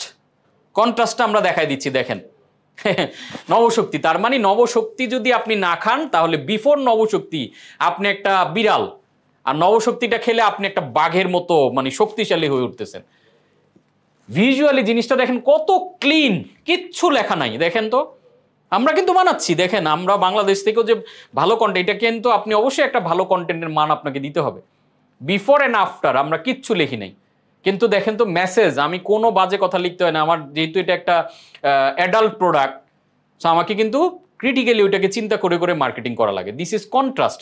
সো আপনি যদি এরকম বিফোর আফটার দেখান যে আমার প্রোডাক্ট ব্যবহারের আগে এরকম, ব্যবহারের পরে এরকম, এটা কিন্তু খুবই দারুণ একটা জার্নি বিজ্ঞাপনের জন্য এবং মানুষের বুঝতে অনেক সহজ হয় যে ইয়েস দিস ইজ, এটা আমি ছিলাম, এই প্রোডাক্টটা ইউজ করলে আমি এটা হয়ে উঠবো।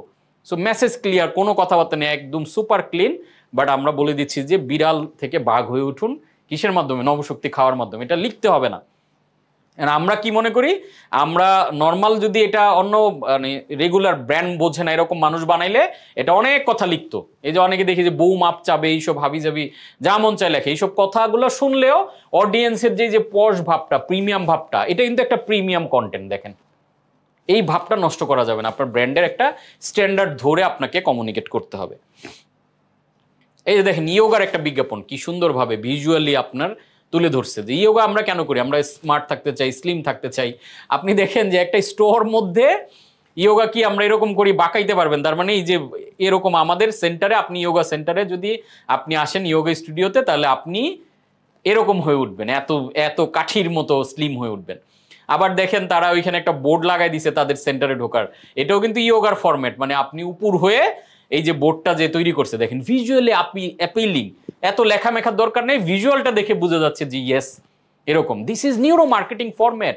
এগুলোর রেপটিলিয়ান ব্রেনে চলে যাচ্ছে। দেখেন আমরা এখানে যা কিছু দেখাইলাম এগুলো কিন্তু সব সাথে সাথে রেপটিলিয়ান ব্রেনে চলে যাচ্ছে। কোনোটাই আপনার অনেক কিছু থিঙ্কিং লাগতেছে না, অটো আচ্ছা এরকম স্লিম হইতে জয়েন করো, এত লেখামেখা নাই। দেখেন কিচ্ছু লিখতে হয় না, বাট আপনার মেসেজ কিন্তু ক্লিয়ার।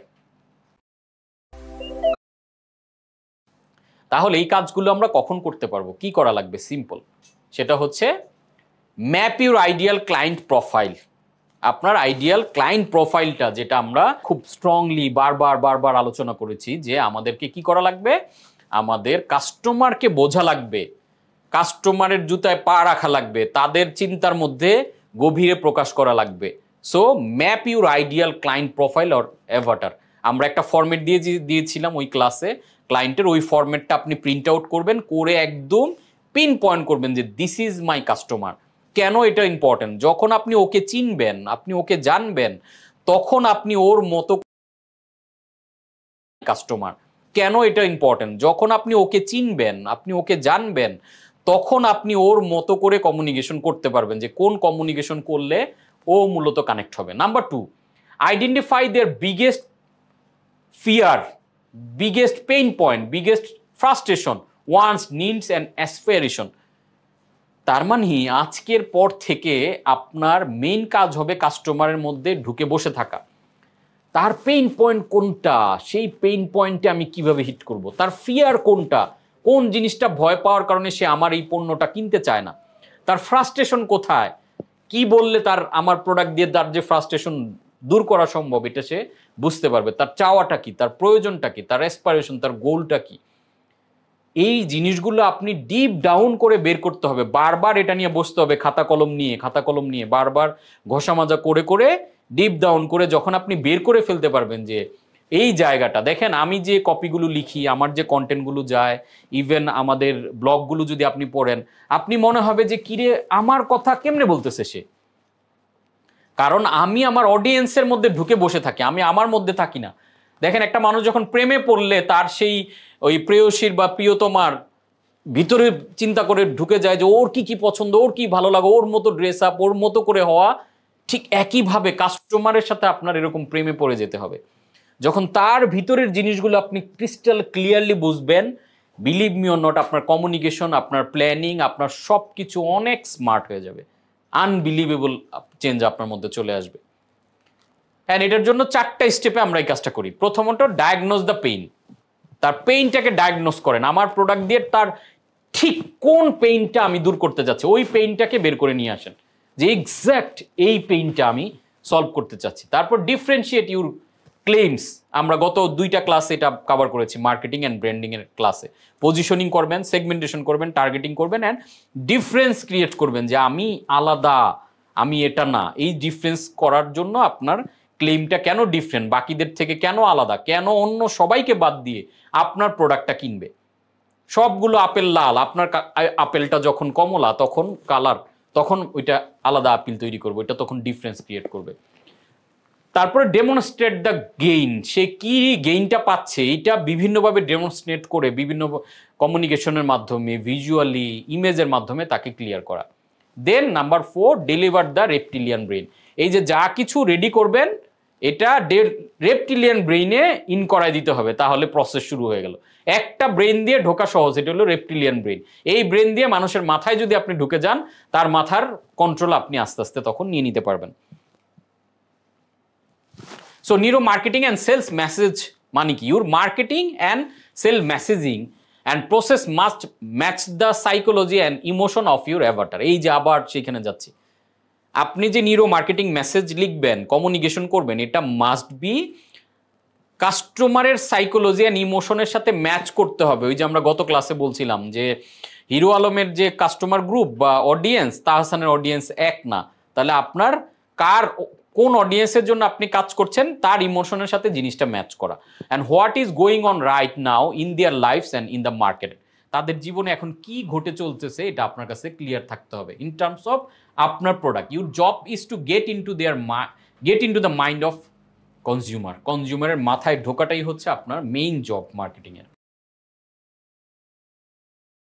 তাহলে এখানে কতগুলো প্রশ্ন আমি দিয়েছি, এই প্রশ্নগুলো যখন আপনারা ক্লিয়ারলি বের করবেন তাহলে আপনি অনেকটা গভীরে চলে যেতে পারবেন। প্রশ্নগুলো কি?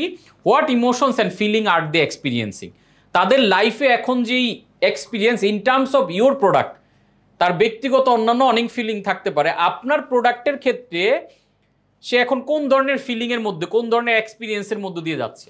যেমন ধরেন আমার অডিয়েন্স এসএমই বা স্ট্রাগলিং বা সারভাইভিং বিজনেস যারা, এখন আমি কি করব, তাদের ফিলিং এক্সপিরিয়েন্সটা এখন কোন মানসিকতায়, কোন ধরনের অভিজ্ঞতার মধ্য দিয়ে তারা যাচ্ছে, এটাকে আমি খুঁজে বের করব।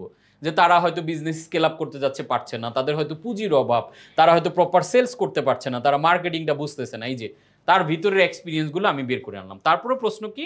What and how do they want to feel, তারা আসলে আলটিমেটলি কি ফিল করতে চায়? তারা ফিল করতে চায় কনফিডেন্স, তারা ফিল করতে চায় ইয়েস আমার বিজনেস থেকে আমি যেভাবে এখন প্ল্যান করছি আমার বিজনেসটা একটা ভালো জায়গায়, এই জিনিসটা আমি বের করব। তারপরে what fear are going on their mind, তাদের মনের ভিতরে ভয়টা কোনটা? ভয়টা হচ্ছে হ্যাঁ এরকম কোর্স তো বহুত করছি, কোনোটাই তো কাজ করে না, ওনারটা কি কাজ করবে কিনা। তাহলে এই ভয়টাকে দূর করার মতো রাস্তা আমার খুঁজে বের করা। And how challenge are they facing, তাদের লাইফে এখন কি কি চ্যালেঞ্জ বিজনেস করতে গিয়ে তৈরি হচ্ছে, ওই চ্যালেঞ্জের কথাগুলো আমি আমার কমিউনিকেশনে তুলে আনবো। তারপর what pain are they experiencing, তাদের এই দুঃখ কষ্ট দুর্দশাগুলো কি কি।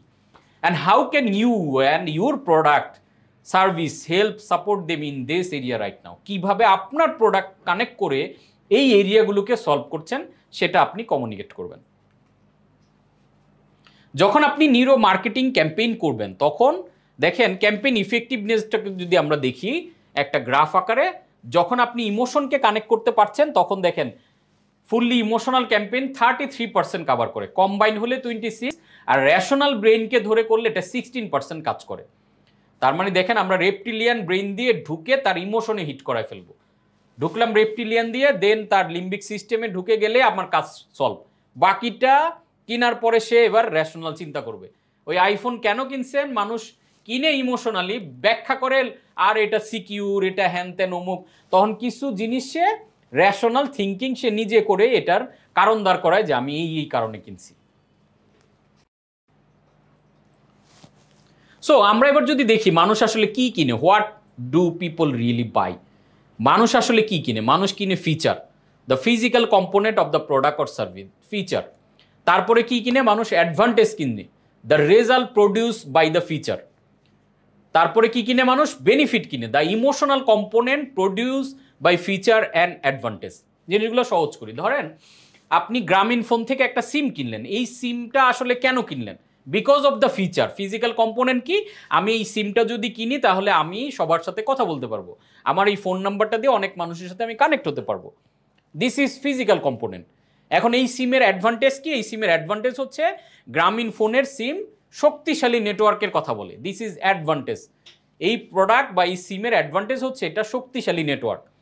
তাহলে এই শক্তিশালী নেটওয়ার্কের বেনিফিট কি? বেনিফিট হচ্ছে দ্য ইমোশনাল কম্পোনেন্ট, কাছে থাকুন, ওই বেনিফিটটাকে তারা বলতেছে ইমোশনাল কম্পোনেন্ট, যে কাছে থাকুন। এখন যখন আপনি একটা সার্ফ এক্সেল কিনছেন, সার্ফ এক্সেলের ফিজিক্যাল কম্পোনেন্ট কি? যে এইটা মোটামুটি এই সাবানটা মোটামুটি প্রিমিয়াম লেভেলের একটা সাবান বা ডিটারজেন্ট। এটার অ্যাডভান্টেজ কি? এটা দিয়ে কাপড় খুব দ্রুত পরিষ্কার হয়, শক্ত ময়লা উপসে পরিষ্কার করতে পারে। আর ইমোশনাল বেনিফিট সে দিচ্ছে যে দাগ নেই তো শেখাও নেই, বাচ্চা দাগ ভরাক, কোনো সমস্যা নেই, আমাদের সার্ফ এক্সেল এটা ওয়াশ করে দিচ্ছে, সো আপনার বাচ্চার ডেভেলপমেন্টটা হইতেছে। This is emotional component. তাহলে people buy the benefit of the benefit. এখন আপনাকে আরো গভীরে গিয়ে কমিউনিকেশনগুলো বলতে হবে। আমরা এতদিন কি শুধুমাত্র ফিচার নিয়ে কমিউনিকেট করতাম বা অ্যাডভান্টেজ বলতাম, বেনিফিট বলতাম, এখন বেনিফিট অফ দ্য বেনিফিট বলতে হবে। যেমন ধরেন আমরা যখন বলি যে একটা ড্রিল মেশিন কিনে না, মানুষ কিনে ছিদ্র, আগে বলতাম এটা, কারণ ড্রিল মেশিন দিয়ে ছিদ্র করা যায়, এটা হচ্ছে বেনিফিট। আর এখন আমরা বলবো বেনিফিট অফ দ্য বেনিফিট, তার মানে একদম ইমোশনে ঢুকবো।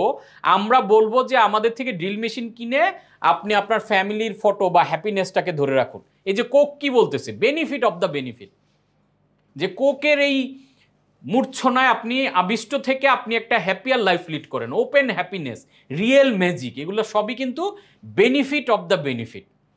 তারপরে পিপল বাই প্রমিস। আমরা গত ক্লাসে প্রমিস নিয়ে অনেকগুলো কথা বলেছি, প্রমিসের অনেকগুলো ফাংশনাল প্রমিস, ইমোশনাল প্রমিস দেখিয়েছে আপনাকে, যে এই ইমোশনাল অ্যান্ড ফাংশনাল প্রমিসগুলো যখন আপনি সামনে আনবেন মানুষ তখন এগুলো কিনবে। তারপরে মানুষ কিনে কি? Transformation. People don't buy the product, they buy better version of themself. আমরা আসলে প্রোডাক্ট কিনি না, আমরা কিনি বেটার ভার্সন অফ মি। কেন? কারণ আমি এই ম্যাকবুকটা কেন কিনেছি? আগের যে আমার ল্যাপটপ, এটার চেয়ে এটা যদি আমি কিনি তাহলে আমি একটু বেটার প্রিমিয়াম ফিল পাবো, মানুষজন আমাকে বলবে না একটু ভাব তৈরি হয়েছে। আমি হয়তো একটু টি শার্ট পরে ঘুরতাম, এখন আমি শার্ট প্যান্ট ট্যান্ট পরে ব্লেজার গেট আপে চলে আসছি। কেন? ট্রান্সফরমেশন। তাহলে এটা আমার better version of me. So people buy transformation, যার কারণে মানুষ আইফোন 14-এর সব ফিচার আর 15-এ যদি সেমও থাকে তারপরও 15টা কিনে, because this is transformation, better version. মানুষের জন্য নিজেকে সবসময় বেটার করতে চায়, এবং যত কিছু কিনে মানুষ নিজেকে শুধু বেটার করার জন্য কিনে, প্রয়োজন থাকুক বা না থাকুক। This is call transformation. তারপরে people buy release of pain. তারা পেইন থেকে, ফিয়ার থেকে, অ্যাংজাইটি থেকে, প্রবলেম থেকে বের হইতে চায়। Release of problem. মানুষকে যখন দেখাবেন যে you are in the problem, আপনি এই প্রবলেমটায় আছেন, আমার প্রোডাক্ট আপনাকে এইখান থেকে বের করে এইখানে নিয়ে আসবে, মানুষ তখন ওইটা কিনে। Then to meet an emotional need, মানুষ ইমোশনও অনেক সময় কিনে, তার ইমোশনের সাথে কানেক্ট হয়ে যায় যে জিনিসগুলো, সেইগুলো কিনে। এই মোটা দাগ এইখানে যে 5টা জিনিস বললাম, দেখেন এইখানে একটাও কিন্তু বলি নাই যে প্রোডাক্ট। মানুষ আসলে এই জিনিসগুলো কিনে, নট প্রোডাক্ট। সো আপনি এই জিনিসগুলো বুঝাইতে পারলে আপনার প্রোডাক্টটা সে কিনবে।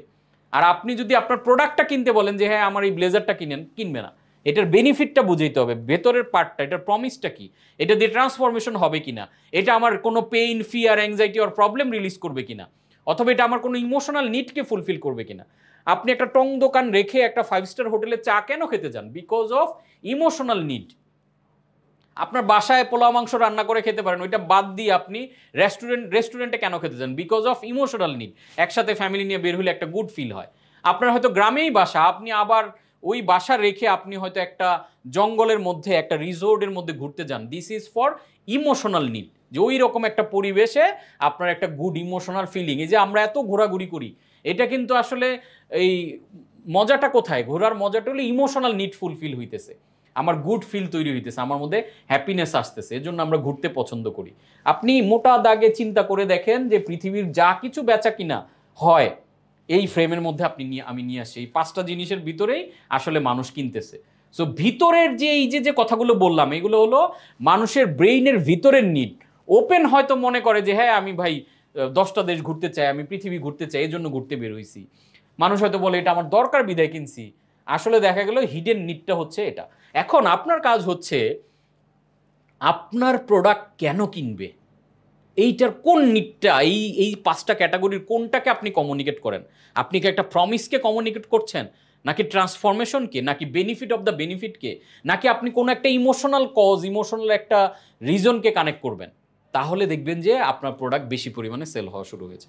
কারণ পিপল কিন্তু প্রোডাক্ট কিনে না, পিপল কিনে পারসেপশন, আর এই জিনিসগুলো পিপলের মধ্যে পারসেপশন ক্রিয়েট করে। এই যে দেখেন খুবই পাওয়ারফুল একটা কথা, they buy emotionally and justify logically. ইমোশনের কারণে কিনে ফেলে, এরপরে আমরা লজিক্যাল ব্যাখ্যা দিই, আরে ভাই এটা এই কারণে কিনছি, এই দরকার। 6,000 টাকার একটা নাইকি টি শার্ট, এটা লজিক্যাল কোনো কারণ নেই, এটা ইমোশনাল কারণ। পরে হয়তো ব্যাখ্যা দিই আর এটা কাপড়টা সফট, এটা অমুক, নানা রকম। So features tell, benefit sell, the benefit of the benefit sell more. So benefit of the বেনিফিটে ঢুকতে হবে একদম গভীরে, যে আমার প্রোডাক্টের যে বেনিফিটটা সে পাইতেছে, এই বেনিফিটটা তাকে কি বেনিফিট দিচ্ছে। So benefit of the benefit.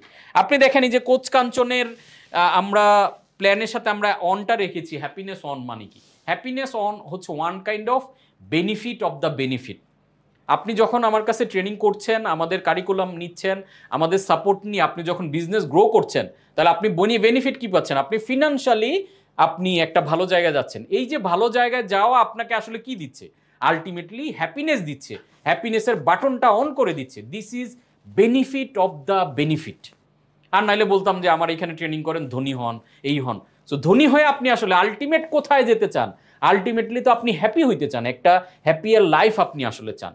So আমার এখানে এই কোর্সগুলোর মাধ্যমে আমরা বেনিফিট অফ দ্য বেনিফিট দিচ্ছি, যে হ্যাপিনেসটাকে অন করার ব্যবস্থা করছি। সো আমরা যখন মানুষের ব্রেইনে ঢুকবো, 2টা রুট আছে, 2 route for influencing. Number 1 central route, number 2 হচ্ছে পেরিফেরাল রুট। সেন্ট্রাল রুট কোনটা? Involves active thinking, reasoning and analysing. এই সেন্ট্রাল রুটটা আমাদের গিয়ে হিট করে থিঙ্কিং ব্রেইনে, নিউরোকর্টেক্সে, নিউ ব্রেইনে। যাদের বড় সাইজের প্রোডাক্ট, যেমন যারা ফ্ল্যাট, অ্যাপার্টমেন্ট, জমি এগুলো নিয়ে কাজ করেন, ওই ধরনের ক্ষেত্রে মূলত মানুষের সেন্ট্রাল রুট ধরে কাজ করা লাগে। কারণ ওই সকল প্রোডাক্ট কেনার ক্ষেত্রে মানুষ রেপটিলিয়ান ব্রেইনের হুট করে ডিসিশন মানুষ নেয় না। একটা ফ্ল্যাট যদি আপনি আমার কাছে বিক্রি করতে আসেন, আমি অনেক কিছু ভাববো। আমি যখন একটা গাড়ি কিনি, আমি কিন্তু অনেক কিছু ভাবি। সো লাক্সারি গুডসের ক্ষেত্রে বা ডিজায়ার প্রোডাক্টের ক্ষেত্রে একটা ফ্ল্যাট বা একটা আমি বারবার কিনবো না, এটা এভরিডে নিড না, এটা একটা ডিজায়ার প্রোডাক্ট। সো ওই ধরনের ক্ষেত্রে আমরা সেন্ট্রাল রুট, তখন আমরা involve active thinking, reasoning, analysing, অর্থাৎ তাকে লজিক্যাল রিজন বেশি দিব, লজিক্যাল কন্টেন্ট বেশি দিব, যাতে সে ডিসিশন নিতে পারে যে এইটা একটা ভালো ফ্ল্যাট। যার কারণে দেখবেন যে এই ধরনের ফ্ল্যাট বা যারা এই যে সিমেন্ট কোম্পানি যখন সিমেন্ট বা এগুলোর মার্কেটিং করে, তখন দেখবেন যে কমিউনিকেশনগুলোতে বেশিরভাগ লজিক্যাল রিজনিং, যে বুয়েট টেস্টেড, অমুক টেস্টেড, এমুক এটা, এই যে সাইক্লিক লোড নিতে পারবে, এরকম সব কমিউনিকেশন করে। কেন করে? কারণ মানুষ তখন লজিক্যাল এটা থিঙ্ক করে, ও আচ্ছা বুয়েট টেস্টেড এতগুলো লোড নিতে পারে, আচ্ছা ঠিক আছে তাহলে এই সিমেন্ট কিনি বা এখান থেকে ফ্ল্যাটটা কিনি। অ্যান্ড আরেকটা রুট হচ্ছে peripheral route. Peripheral route involve subconscious processing.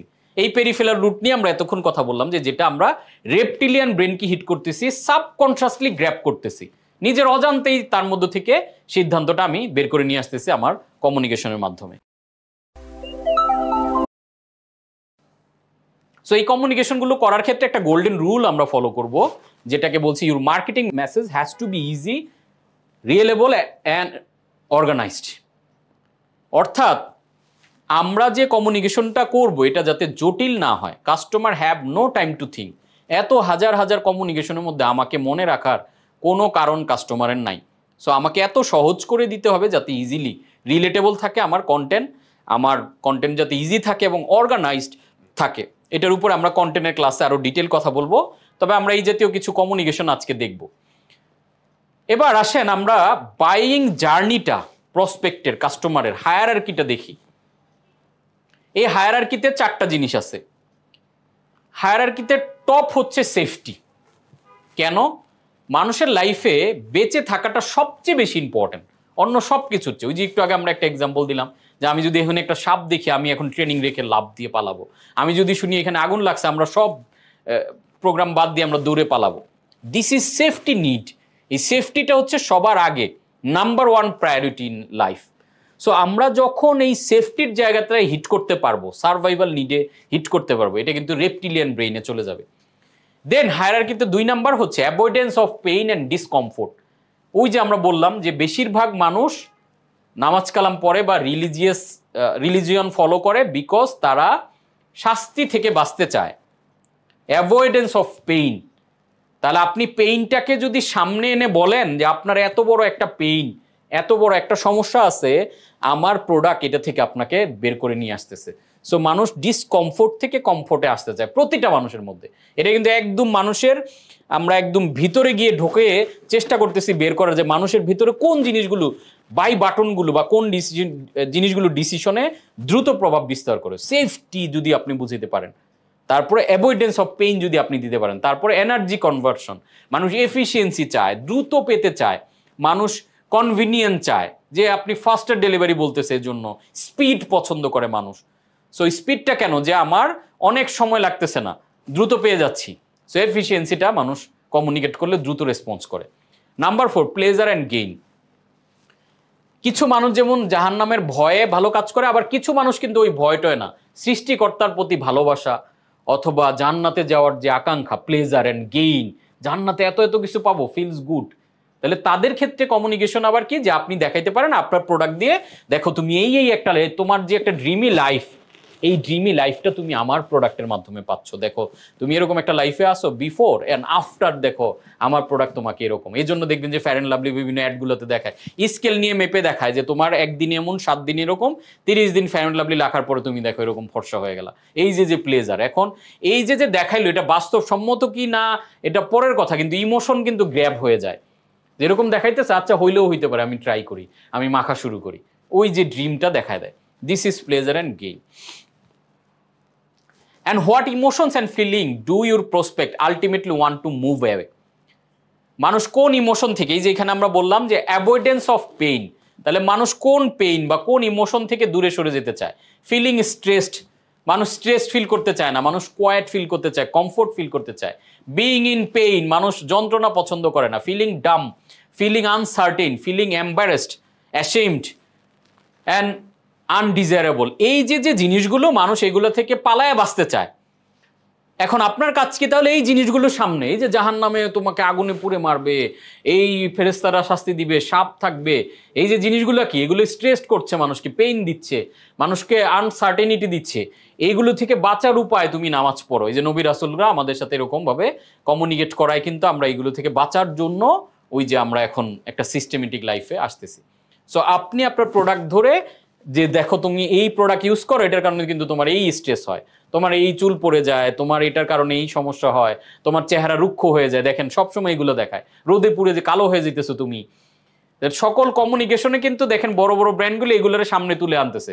তাহলে উপায় কি? মুক্তির উপায় তুমি ফেয়ার অ্যান্ড লাভলি ইউজ করো, মুক্তির উপায় পন্ডস, এটা মাখো, ওইটা ব্যবহার করো, এইদিকে যাও, এ দেখেন এইগুলো দিয়ে বোরিং ফিল করতেছো, টায়ার্ড লাগতেছে, তুমি একটা এনার্জি ড্রিঙ্ক খেয়ে ফেলো, দেখো ড্রিঙ্কটা খাওয়া মাত্র তুমি দেখো ফাটায় ফেলতে পারতেছো সবকিছু। This is the process. And what emotion do your prospect ultimately want to feel?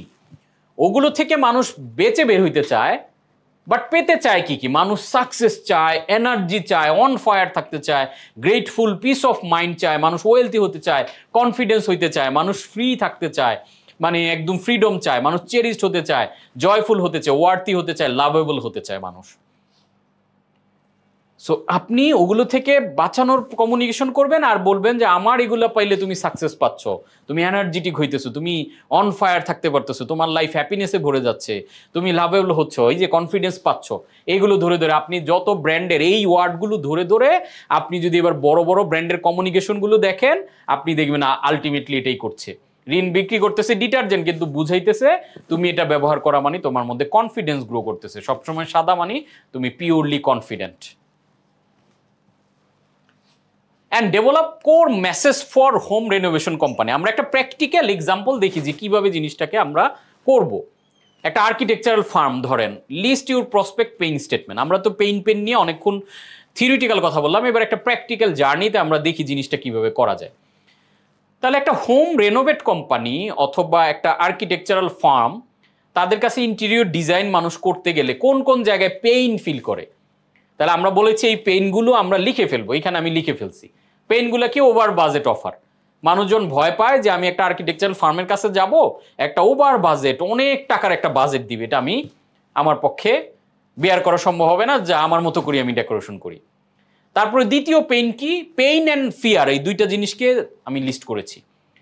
I am afraid of on time finishing, আমি ভীত যে আমি যে তাদের কাছে যাব, তারা তো বাজেট হাই একে দিবেই, আবার তারা অন টাইম ফিনিশ করবে না, তারা 15 দিনের কথা বলে 1.5 মাস 2 মাস লাগাবে। এখন আমার তো ইমার্জেন্সি কাজ দরকার, আমার হয়তো মেয়ের বিয়ে দিব, অথবা আমার জরুরি একটা বার্থডে পার্টি আছে বা একটা প্রোগ্রাম আছে অফিসিয়ালস, সো বিধায় আমার দ্রুত দরকার, কিন্তু আমি তো ওদের কাছে কাজ দিলে ওরা 15 দিনের না 2 মাস লাগাই দিবে, তার চেয়ে আমি নিজেই করে ফেলি। দেখেন এই যেগুলো কিন্তু ফিয়ার ভিতরে চলা কথা, এই কথাগুলো কিন্তু কাস্টমার এসে বলে না, নিজেও জানে না যে এইগুলো ভিতরে তার ভিতরে চলতেছে, ডিসিশনকে প্রভাব বিস্তার করছে। And I don't trust they will do the right job. আমি তাদের কাছে যাব, আমি মনের মতো যেটা চাইতেছি সে কি পারবে আমার মনের মতো করে ডেলিভার করতে। এই যে দেখেন এগুলো কিন্তু ব্রেইনের ভিতরের বলা কথা। তারপরে কি বলছে, I am worry that I will higher the wrong company.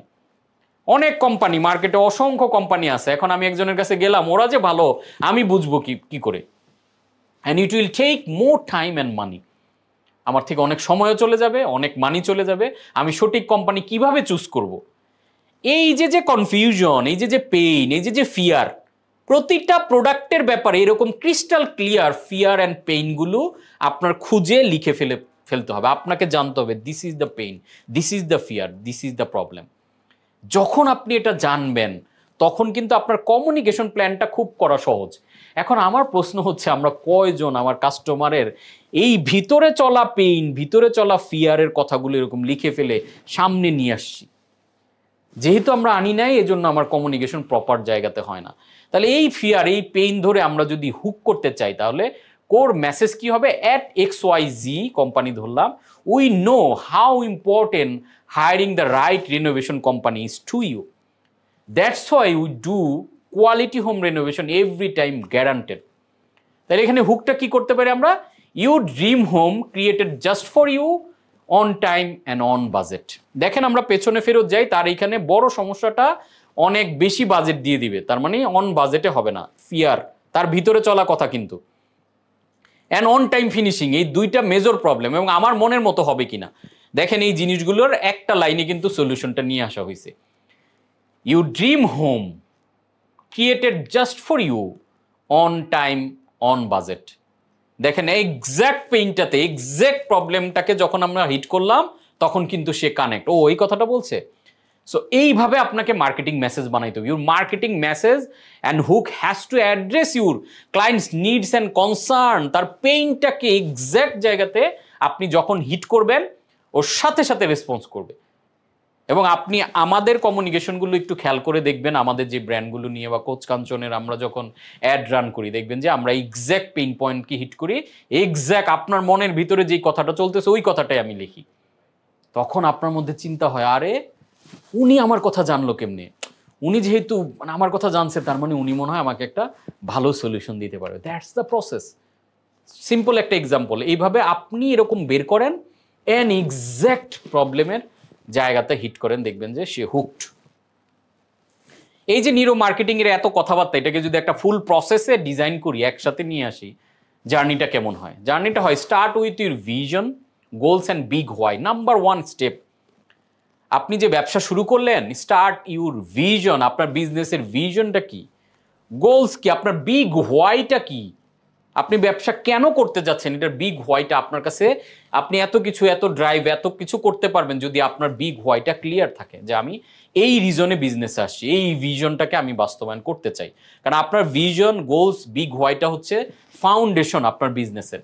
আপনার প্রোডাক্টটা আপনার বিজনেসের ফাউন্ডেশন না, আপনার ফ্যাক্টরিটা আপনার বিজনেসের ফাউন্ডেশন না, আপনার ফাউন্ডেশন এই ব্যাপারগুলো, যখন এইগুলো প্রপারলি ফাউন্ডেশন লেয়ারটা ওকে, দেন এবার পরের কাজ হচ্ছে স্টেপ নাম্বার 2 হচ্ছে পারফেক্ট ক্লায়েন্ট প্রোফাইল। আবারও সেই ক্লায়েন্টে চলে আসছি, যখন এই ফাউন্ডেশন, আমি কেন ব্যবসা করব, আমার ভিশন, আমার গোলস, এগুলো আমি ক্রিস্টাল ক্লিয়ার, আমি স্পষ্ট যে ঠিক আছে আমি ওই জায়গাটায় পৌঁছাতে চাই, দেন সেকেন্ড স্টেপ হচ্ছে ওই জায়গায় আমি কার জন্য পৌঁছাবো, কোন মানুষটার জন্য, কাকে ধরে আমার পুরো প্ল্যানটা, সেই মানুষটাকে আপনি পিন পয়েন্ট করে জানা লাগবে যে দিস ইজ দ্য মানুষ, this is the man, this is the people. Step number 3, এবার যখন আমি জানি আমার ভিশন, মিশন, গোল এটা এবং আমার ক্লায়েন্ট এটা, তার নিড কোনটা, এটা আমি প্রপারলি ক্লিয়ার। নাম্বার 3তে এবার কি করব, effective neuro sales and neuro marketing message language pattern. তার জন্য তার ওই পেইন পয়েন্ট ধরেই যে এতক্ষণ আমরা যতগুলো আলোচনা করলাম, ব্রেইনের পার্ট, তার পেইন, এগুলো ধরে তার জন্য একটা ইফেক্টিভ মার্কেটিং মেসেজ, একটা মার্কেটিং প্ল্যান, একটা ব্র্যান্ড প্ল্যান আমি দাঁড় করাবো। Step number 4, your core marketing and sales message, এখানে প্রমিস অ্যান্ড ইউএসপি ডেভেলপ করে। ইউএসপি কি করে, ইউনিক সেলিং প্রপোজিশন, ডিফারেন্সিয়েশন, কেন আমি অন্য সবার কাছ থেকে আলাদা, কেন অন্যদের সাথে আমাকে মিলাবেন না, এই জিনিসটাকে আমরা ডিফাইন করে বের করে ফেলবো। দিস ইজ মাই ডিফারেন্সিয়েশন, এই কারণে আমি আলাদা, বিধায় তুমি আমার কাছ থেকে পণ্য কিনবা। নাম্বার 5-এ কি বলছে, ক্রিয়েট কম্পেলিং ইরিজিস্টেবল অফার। এবার যেই প্রোডাক্টটা নিয়ে আপনি কাজ করবেন, এবার প্রোডাক্টের জায়গাটা শুরু হচ্ছে। আমার এই প্রোডাক্টটা নিয়ে আমরা এমন একটা অফার ক্রিয়েট করব, এমনভাবে একটা প্ল্যান থ্রো করব যাতে সে এই প্রোডাক্টের কোনো বিকল্প ভাবতে না পারে, এমনভাবে অফারটাকে আমি সাজাবো সে যাতে তার মাইন্ডটাকে আমি গ্র্যাব করতে করে প্রোডাক্টটাকে সেল করতে আনতে পারি। এবং নিচে আমি কিছু কথা বলেছি দেখেন, upsell, downsell, cross sell, এটা আমরা সেলসের ক্লাসে কভার করব। নাম্বার 6 যেটা, map out your end to end sales and marketing process. আপনার হোল মার্কেটিং প্রসেসটাকে একটা ম্যাপ আউট করে ফেলবেন। এবং ম্যাপ আউটে আমি বলবো প্রথম স্টার্ট একটা সিঙ্গেল স্টেপ দিয়ে, যে আমি আমার প্রোডাক্টটা ফেসবুকে আগে স্ট্রংলি সেল শুরু করি, অথবা আমি অফলাইনে দোকানে দোকানে সেল শুরু করি, অথবা আমি ডোর টু ডোর মার্কেটিং, একটা মার্কেটিং স্টেপ আগে শুরু করেন, ওইটাতে মোটামুটি একটা ফাউন্ডেশন তৈরি করে আস্তে আস্তে অন্যান্য লেয়ারগুলো ডেভেলপ করা শুরু করেন। ম্যাপ আউট করেন যে আমি কোন ভাবে মার্কেটিং করব, আমি কি কর্পোরেটে করব নাকি আমি হোলসেল, ওই যে আপনাদেরকে বিভিন্ন চ্যানেলগুলো কিন্তু আমাদের ক্লাসে আমরা দেখিয়েছি, নাকি আমি একদম ডোর টু ডোর যাবো, আমি টেলি মার্কেটিং করবো, আমি অনলাইনে থাকবো, নাকি মার্কেট প্লেসে থাকবো, নাকি আমি সবগুলোকে ধরেই একদম বিগ ব্র্যান্ডের মতো করে ড্রাইভ দিব। এই ম্যাপ আউট করে ফেলতে হবে ফুল মার্কেটিং অ্যান্ড সেলস প্রসেসটা। Step number 7, identify and use the most effective distribution, sales and marketing channel. এই সবগুলোর মধ্যে আমি হয়তো 10টা চ্যানেলে শুরু করেছি, 3টা চ্যানেল আমার জন্য খুব, বা 2টা চ্যানেল খুব ভালো কাজ করতেছে। এবার আমার 80% টাইম মার্কেটিং এফর্ট আমি এটার মধ্যে দিব। কোকা কোলার একটা খুবই পাওয়ারফুল মার্কেটিং স্ট্র্যাটেজি আছে যেটাকে বলা হয় 70-20-10। ওদের মার্কেটিং পলিসিটা হচ্ছে ওরা 70% marketing effort, marketing budget, energy এবং যেই চ্যানেলে খরচ করে এটা হলো পপুলার, যেগুলোতে বেস্ট রেজাল্ট পায়। বাকি 20% খরচ করে যেইখানে ওরা এখনো তেমনভাবে মার্কেটিং করে নাই, মোটামুটি দাগে। সে ফর আপনি ধরেন আপনার মার্কেটিংয়ে ফেসবুক থেকে, ইউটিউব থেকে ভালো রেজাল্ট পাচ্ছেন, তাহলে 70% ফেসবুক ইউটিউবেই রাখবেন, 20% বাজেট আপনি চিন্তা করলেন টিকটকটা নতুন আসছে, এটা নিয়ে কিছু করা যায় কিনা, অথবা এসইও নিয়ে কিছু করা যায় কিনা, অথবা অফলাইন মার্কেটিংয়ে তো ততটা ট্রাই করি নাই, বাট এই মার্কেটিংটা প্রতিষ্ঠিত, একটু 20% ট্রাই ওইখানে করলেন। তাতে কি হবে, আপনি স্ট্রং জায়গাতে স্ট্রংই আছেন মোটামুটি, পাশাপাশি আরও কিছু দুর্বল জায়গাকে আস্তে আস্তে আপনি স্ট্রং করে নিচ্ছেন। আর বাকি 10% হচ্ছে ইনোভেশনের জন্য কোকা কোলা করে। কোকা কোলা যেহেতু বিগ ব্র্যান্ড, ওরা এই জন্য 10% একটা প্ল্যান রাখে ইনোভেশন, নতুন মার্কেটিং কনসেপ্ট মার্কেটিং নিয়ে আসে, নতুনভাবে কোনো প্ল্যান হাতে নেয় যেগুলো হয়তো নর্মালি করে না। যেমন ধরেন আমরা আমাদের দেশের প্রাণের কথা যদি চিন্তা করেন, ওদের প্রায় 11টা এরকম সেলসের চ্যানেল আছে, ওদের institutional sale, corporate sale, even ভ্যানে করে যে ধরেন প্লাস্টিকের বাটি খোড়া দিয়ে ওদের নুডলস বিক্রি করতেছে, এটাও কিন্তু ওদের সেন্ট্রাল একটা প্ল্যান ওয়াইজ চ্যানেলের অংশ। সো এই যে রোডঘাটে বিক্রি হওয়াটাও কিন্তু একটা চ্যানেল, এটা ধরেন ওদের ওই 10% প্ল্যানের একটা অংশ। সো আপনি ওই 10% দিয়ে চিন্তা করবেন নতুন কিছু ট্রাই, লেটস ট্রাই নতুন, আমি ওরকম একটা গ্রামে গিয়ে একটা মেলা করে দেখি, বা আমি একটা এরকম নতুন প্ল্যান নিয়ে আমি দেখি যে সকালে ভোরবেলা হাঁটতে বের হয়, তাদেরকে ধরে একটা মার্কেটিং করে দেখি, যেগুলো হয়তো ইউজুয়ালি সবাই করে না বা আপনিও করেন না, বাট একদমই নতুন। সো 70-20-10 রুলটাকে আপনি ফলো করে আপনার মার্কেটিং চ্যানেলটার কাজ করতে পারেন। Step number 8, measure the effectiveness of your marketing and sale strategy and tactics. এই যে যা যা কিছু হচ্ছে, এভরিথিং শুড বি মেজার্ড। কারণ আপনি যখন মেজার করবেন এটাকে ইমপ্রুভ করতে পারবেন। যখন এটা মেজার করা সম্ভব তখন এটাকে ইমপ্রুভ করা সম্ভব, যে আমি কত ডলার খরচ করছি, কত আসতেছে, কোন মার্কেটিং এফার্টে আমার কেমন এনার্জি যাচ্ছে, কোনটা থেকে কতটুকু আউটপুট আসতেছে। এবার আউটপুট অনুযায়ী কাজগুলো করবেন। যেমন ধরেন ডিজিটাল মার্কেটিংয়ে কি করা হয়, ডিজিটাল মার্কেটিংয়ে ধরেন একটা ক্যাম্পেইন আপনি 10টা অডিয়েন্স ধরে 10টা অ্যাড অ্যাট টাইম চালু করে দিলেন। 10টা চালু করার পর দেখলেন যে 2টা আমার ভালো কাজ করতেছে। এবার কাজ কি, এই যে মেজার করলেন আপনি, যেটাকে আবার অনেক ক্ষেত্রে এবি টেস্টিংও বলে, মেজার করে এবার বাকি 8টাকে বাদ দিয়ে এবার 2টার মধ্যে বাজেট বাড়ায় দেন। That's the measuring process. And step number 9, know your metrics. এই যে স্টেপ, যেখানে আমাদের যে লিড ম্যাগনেটে আপনাদের একটু আলোচনা করেছিলাম যে ফানেলের এক একটা স্টেজে কিন্তু এক একটা কাজ। আপনি যখন দেখতেছেন যে আমার নতুন কাস্টমার হয় প্রচুর, বাট পুরনো কাস্টমার আমার কাছ থেকে রিপিট কিনে না, তাহলে এই যে একটা ব্যাপার, এই জায়গায় গিয়ে কিনে না, তার মানে আপনাকে এবার প্রবলেম খুঁজতে হবে, হয় আপনার কোনো প্রোডাক্টে অথবা সার্ভিসে কোনো জায়গায় একটা প্রবলেম আছে, না হলে নতুন কাস্টমার হইতো না। তার মানে আপনার মার্কেটিং ওকে আছে, বাট আপনার প্রোডাক্টে ঝামেলা, তার মানে আপনার প্রোডাক্ট নিয়ে কাজ করতে হবে। আবার দেখলেন যে কাস্টমার একবার হইলে তারা রেগুলার কিনে, কিন্তু নতুন কাস্টমার খুবই কম হয়, তার মানে আপনার মার্কেটিং প্রসেসটা প্রপার হইতেছে না, বিদায় নতুন কাস্টমার ইন করে না। বাট যেই কয়জন হয় তারা আপনার থেকে হ্যাপি, কিন্তু যেই পরিমাণে হয় সেটাতে আপনি হ্যাপি না। তার মানে আপনার লিড জেনারেশন অথবা লিড ম্যাগনেট অথবা নতুন কাস্টমার অ্যাকুইজিশনে বেশি মনোযোগ দিতে হবে। সো এটা কেপিআই ধরে ধরে কি পারফরমেন্স ইন্ডিকেটর থাকবে প্রত্যেকটা জায়গার জন্য, যাতে আপনি এক্সাক্ট জায়গাটাতে প্রবলেম ধরে আপনাকে সলিউশন করতে পারেন। অ্যান্ড স্টেপ নাম্বার 10 হচ্ছে অপটিমাইজ অ্যান্ড স্কেল। আপনি যখন এই প্রসেসগুলো কন্টিনিউ একটা জায়গায় চলে আসে, এবার আপনার দিন দিন কি করবেন, মোর সেল, মোর অপটিমাইজ আমরা কিভাবে করব। You can not scale unless you know the metrics. আমরা অপটিমাইজেশন স্কেল আপ নিয়ে আমরা আমাদের 10 নম্বর ক্লাসে আমরা ডিটেইলস এটা নিয়ে কথা বলবো। এই হচ্ছে ওভারঅল আমাদের স্টেপ বাই স্টেপ প্রসেসগুলো নিউরো মার্কেটিং অ্যান্ড নিউরো সেলসের।